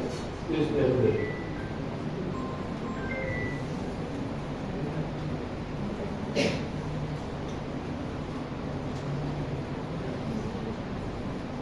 Those who want to practice it learning, you can do like this. Set up the simulations and try to understand how do you configure. There is no program writing. There is no Python programming, Java programming, C++ programming, nothing. Those who want to avoid coding, you can opt for this communications technology software side. But you need to understand the architecture, the protocols, the interfaces, how to configure them correctly, how to install the software, and how do you troubleshoot it, and how do you, if you encounter some problems, how do you handle it in a better way. So once you do, the telecommunication area is there, where people get very much attracted towards getting employed to a lot of. Is it paid version or? Free man, open source. All these are open source. I am showing what all softwares are there, open source only. So many applications are there.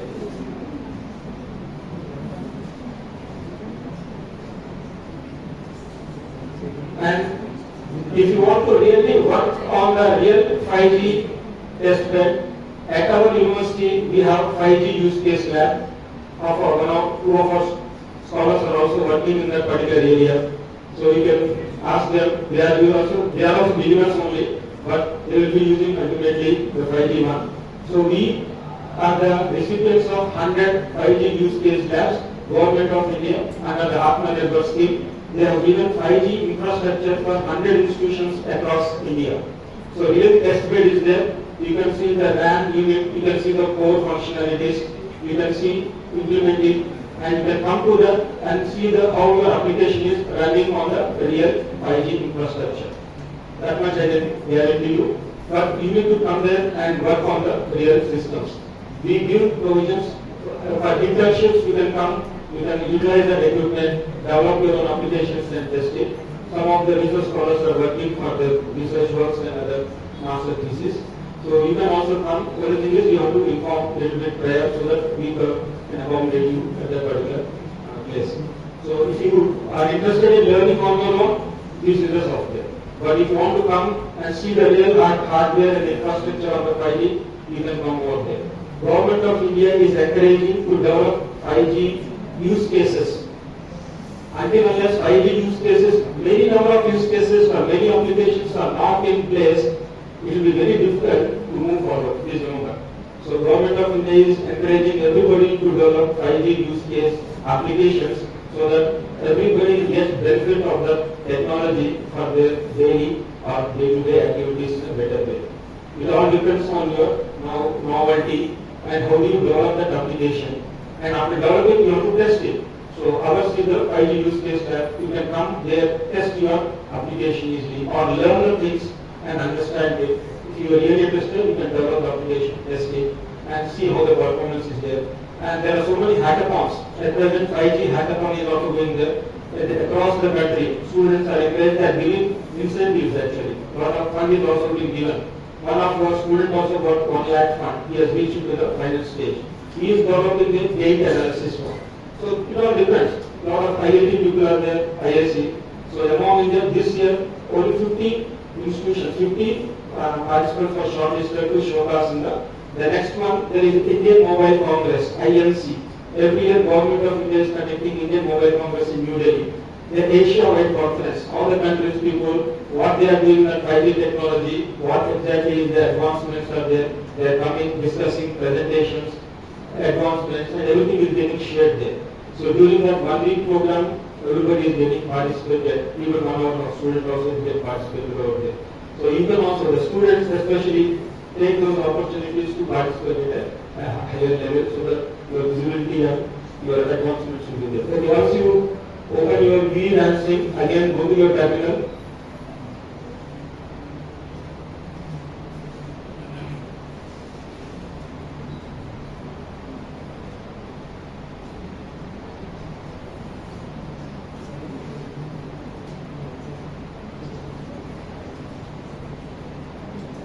So these ransom functionalities are given in the ransom followed by config folder. You can see what are all the files in this one. The files here, G0B, here GLB, but it has G0B and UE. Here also the file extension is .yaml. All the G0B functions in UE file functions, let me open that and show to you.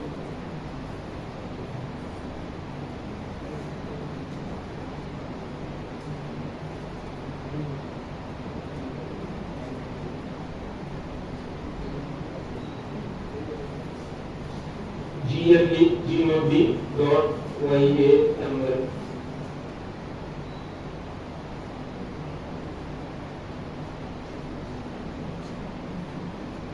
Yeah.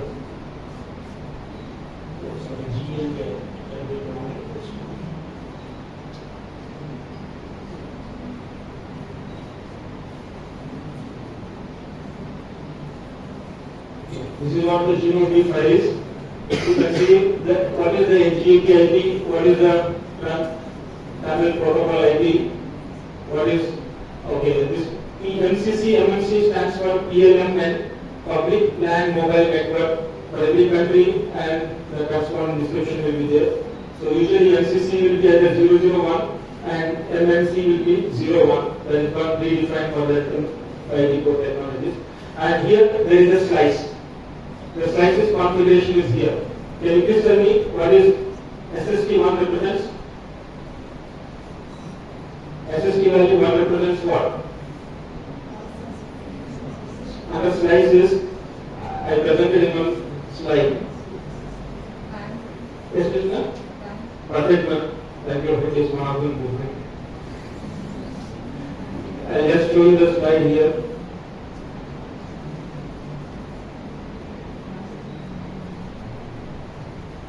Yeah, see here I have given this slide. EMBB stands for mobile broadband. That's what the band was saying. EMBB. At present, this is what supported in our 5G infrastructure also. So these numbers has to be given in these files. Please remember. That's what SST1. If there is a service description for each slide, again that number can be given here. So you need to give the numbers only. There is no program writing. Please remember, as of the configuration and setup is concerned. Only thing is what values you have to give, what IP addresses you have to give, how the architecture will be there, you have to understand it. It is very simple. Those who are having fear of writing programs, you may opt to or you may choose this type of programming so that your work will be done very easily. So how to give these IP addresses? What IP address you have to give? Let me just show you here. On diagram I have already shown you, let me reiterate. Here.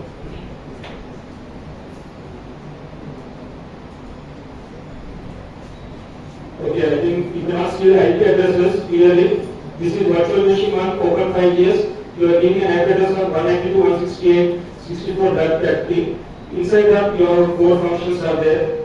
You have another virtual machine VM3 VM4, VM2, VM5 and VM6. These are all virtual machines. If you can configure them correctly, the files which are given here, you will be able to realize this particular entire network structure.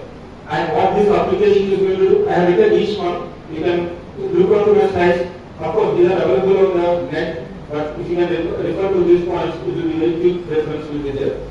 So what is getting realized is, I have given a link for you.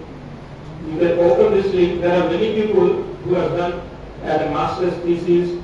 This link from Kushal Prakash, which he has implemented standalone 5G network simulation. If you go to his GitHub link, you will have the entire source code. Just last year only he has done something.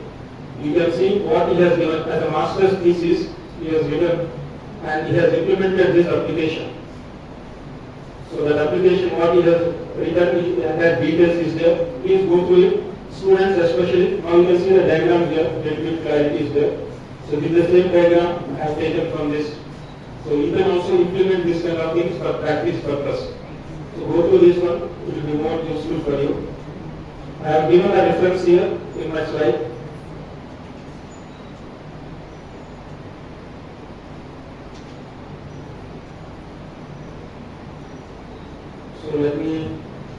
So these are some of the things. Let me just wind it up.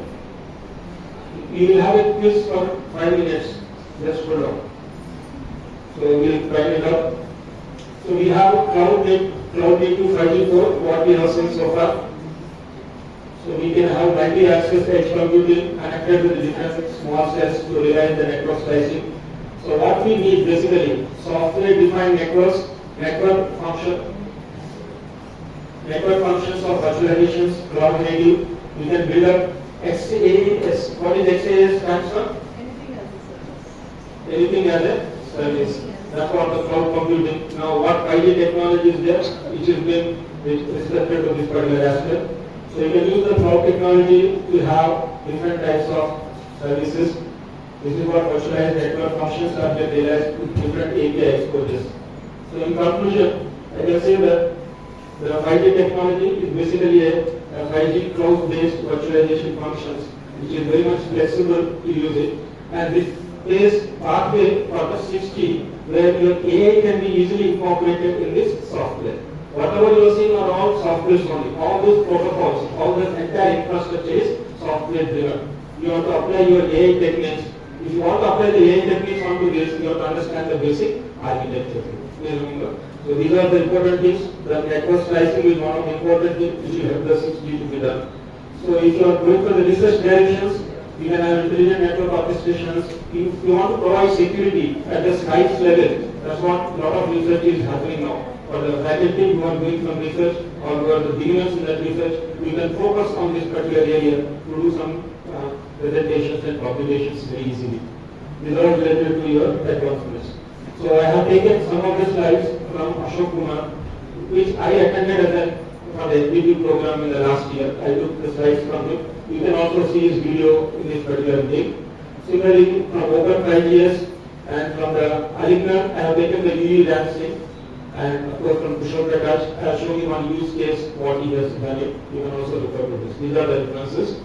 So open your mobile phone, let us complete the quiz, then complete the session.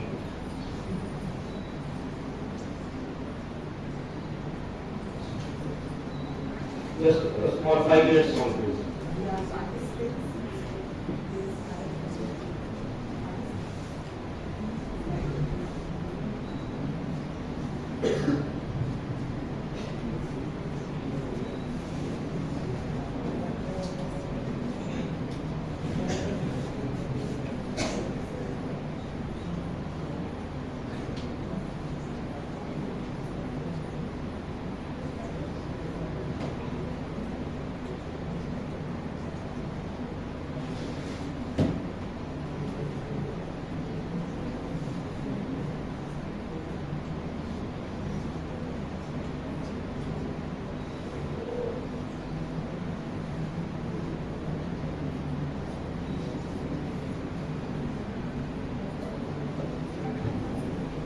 Let me set up here.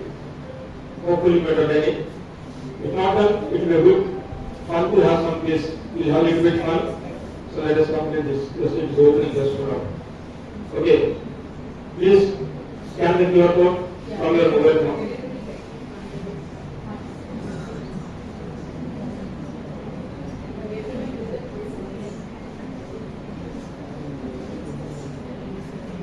Just scan the QR code. It should be okay.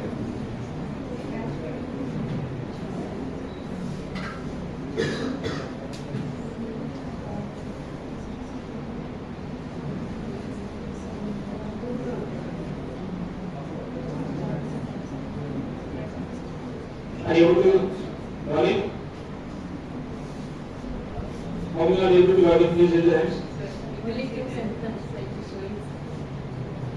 Only one of them can log in. Yeah. So now people are getting logged in. Yeah. Please log in to this.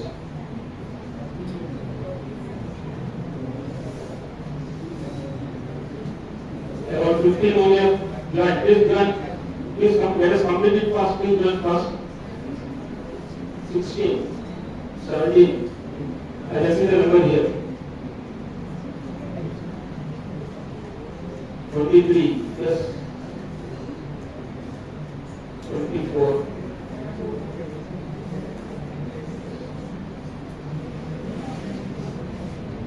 From your mobile phone, you can directly do the exercise. Just complete it fast.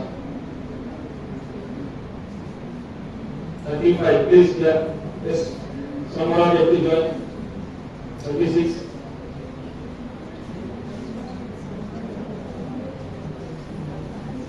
38, yeah. Is it okay? Shall we start? 41. And wait for another 30 seconds. Please join between 42. 44 are there.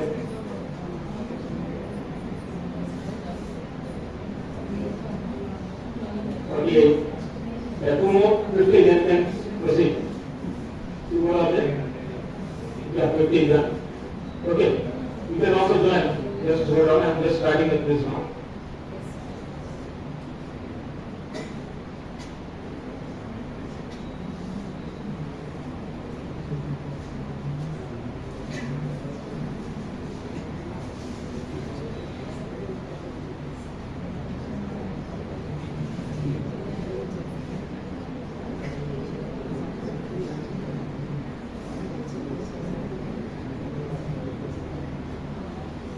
And just copying it, right?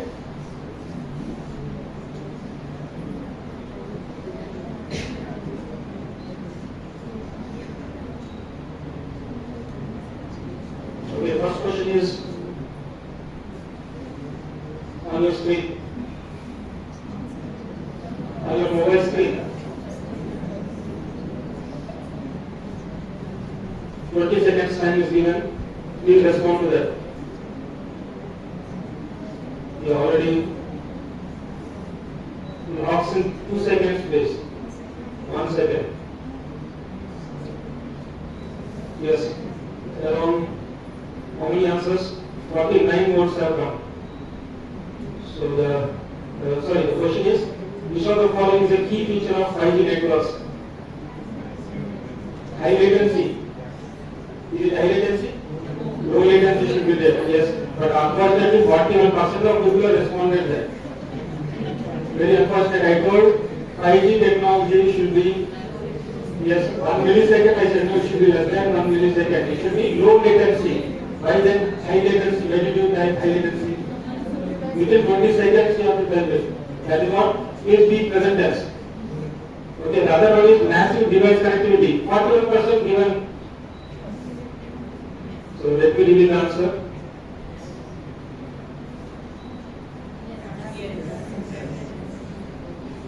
So the leaderboard is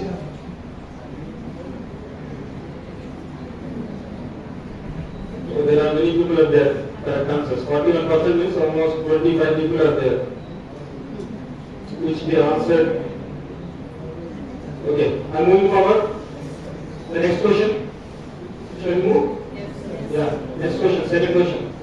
What does URLCC stand for in 5G communication?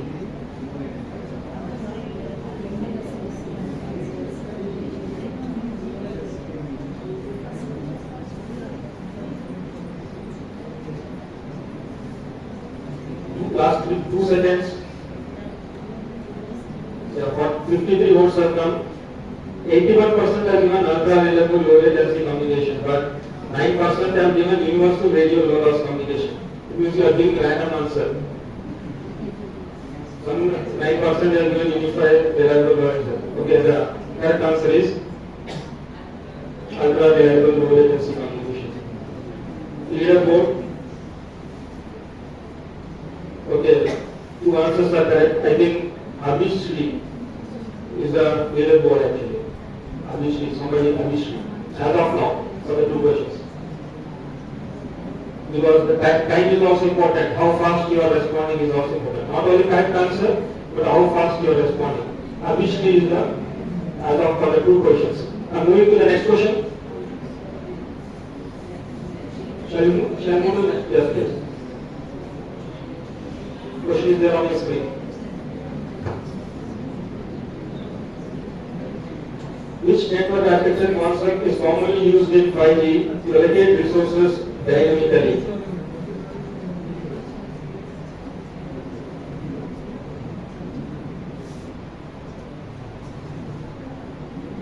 Whatever the topic I discussed, that questions only will be there. Yeah, time is up. Somebody has given circuit and packet switching. Please remember, circuit and packet switching are your old network technologies. And how many have given for network slicing? 77%. Okay. So the correct answer is network slicing. I'm moving to the next question, please. Leaderboard. Leaderboard is still obviously within 29 seconds total time.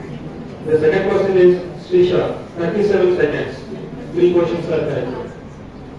Yeah. Fastness is also important here. Right. Shall I move to the next question, please? Yeah. What does MMTC stand for in 5G technology? Question is there already on your mobile. Please answer to that.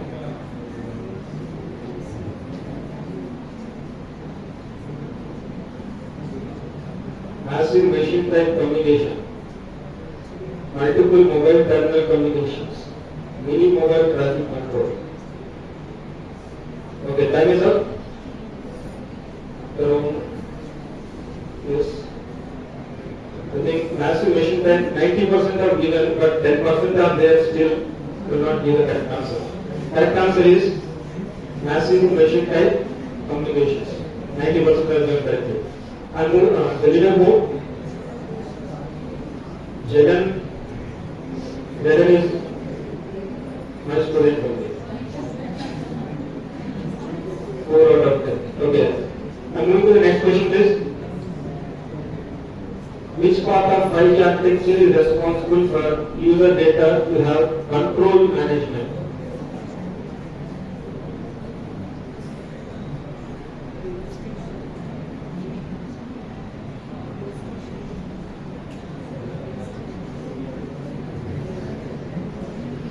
Yeah, time is over. 90%, 92% correct only. Of course, very simple questions, but the basic terminology you should have understood in these 2 hours. That is what my invention. The correct answer is core network. Core network. I'm moving to the next question. Leaderboard. Leaderboard. Okay, still Jagan and Shirisha and Rajkumar. 3 are there. But the time wise again matters. 54 seconds.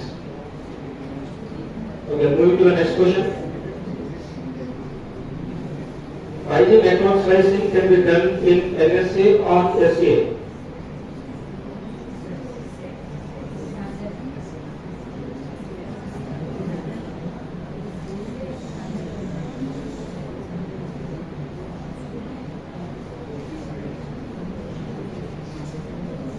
Yeah, time is up. Some of them still put NSA, 15%, unfortunately. Both also will be on the page. I am talking about network slicing.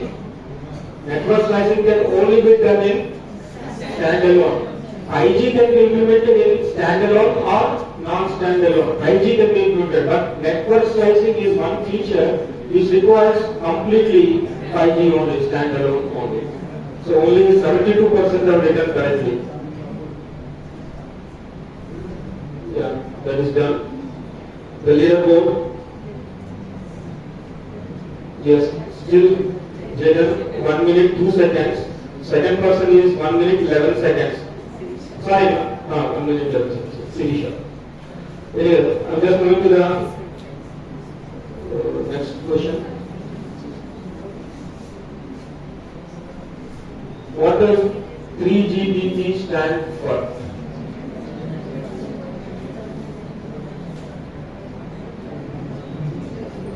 At least.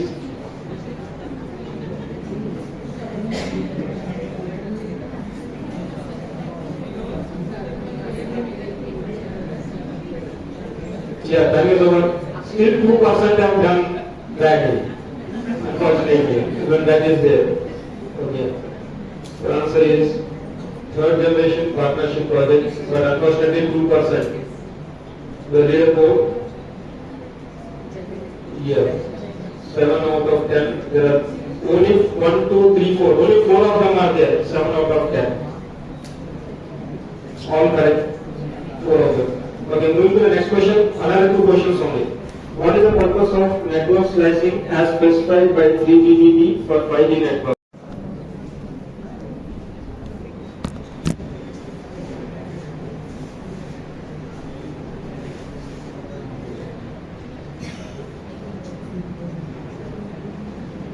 Yeah, time is over. Some 7% is wrong answer. To manage diverse user mobility and connectivity models. 71%, sorry, 74 is correct only. Yeah, right answer is 74% is correct. The leaderboard, 8th question, that is after 8th question, we are still 11 and another 3 people, right? Moving to the 9th question. Which of these is a standard developed by 3GPP for 4G mobile technology?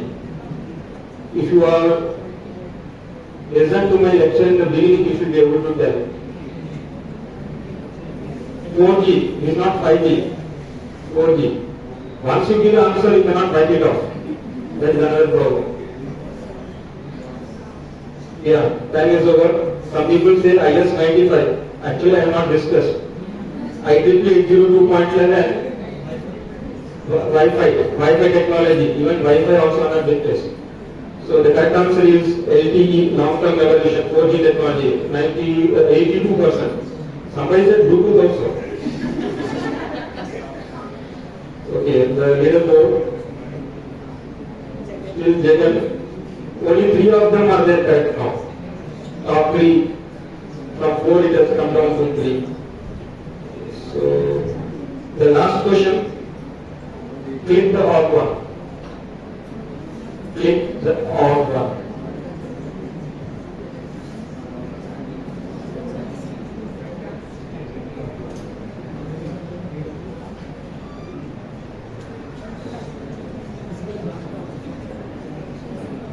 Yeah, time is over.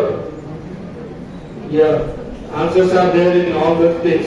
If you understood my lecture slowly, the answer is there already told. Virtual machines, containers and dockers can be used to implement your 5G technology. That is what cloud technology. You are in the cloud technology program. Please remember, you should know what is container, what is docker and what is virtual machines. All these 3 can be used for 5G. If you want to implement 5G on the physical infrastructure, that is what not required. The old one is physical server, but 41% are given. Now let us see the final leaderboard. That will be the end of the quiz. Yeah, there is only 1 person. Other 2 also have gone. Yeah, congratulations. Yeah. Yeah. Thank you one and all for your participation. I hope you got some little ingredients about 5G technology. Please try to continue that. Material is there. You can explore it. Any doubt is there, you can send to through email I can be contacted for any project. But remember, 5G lab is open for all. We are not taking any money. Only your time is required and your hard work is required to come and do the work at the project. Even if it is for internship. Yes. You take that opportunity and utilize the infrastructure available. Thank you. All the best for the rest.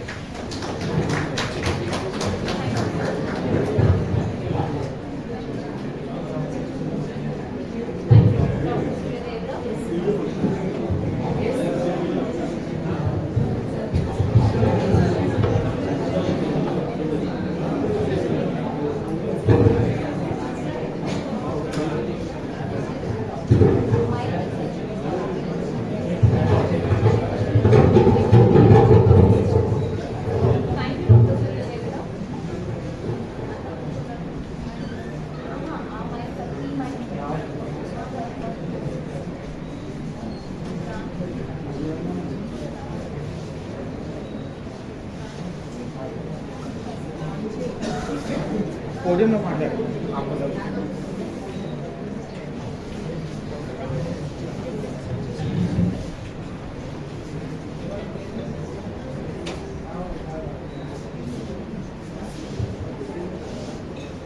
Thank you, Dr. Suryadevara, for that insightful and comprehensive presentation on 5G network slicing and its transformative impact on cloud-based technologies. Your extensive expertise and clear explanations have greatly enriched our understanding of this vital area in modern computing and communications. We appreciate the time and effort you dedicated to sharing your research and practical experience with us. Such knowledge exchange greatly contributes to our collective academic growth and inspires new avenues for innovation. We would also like to thank you for motivating and sending 2 research scholars for the FDP. It was indeed a privilege to also have Group Captain retired D. Ramanaya Garu, Honorary Secretary, Bharatiya Vidya Bhavan, Sainikpuri, Kendra, and Dr. GSVRK Chowdhury, Principal, Bhavans Vivekananda College of Science, Humanities and Commerce for gracing today's session. Thank you so much, sirs.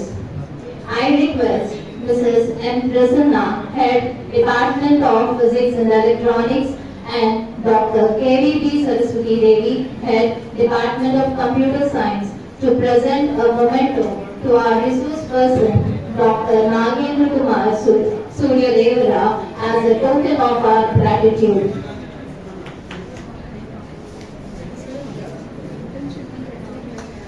మిమ్మల్ని contact చేస్తాను.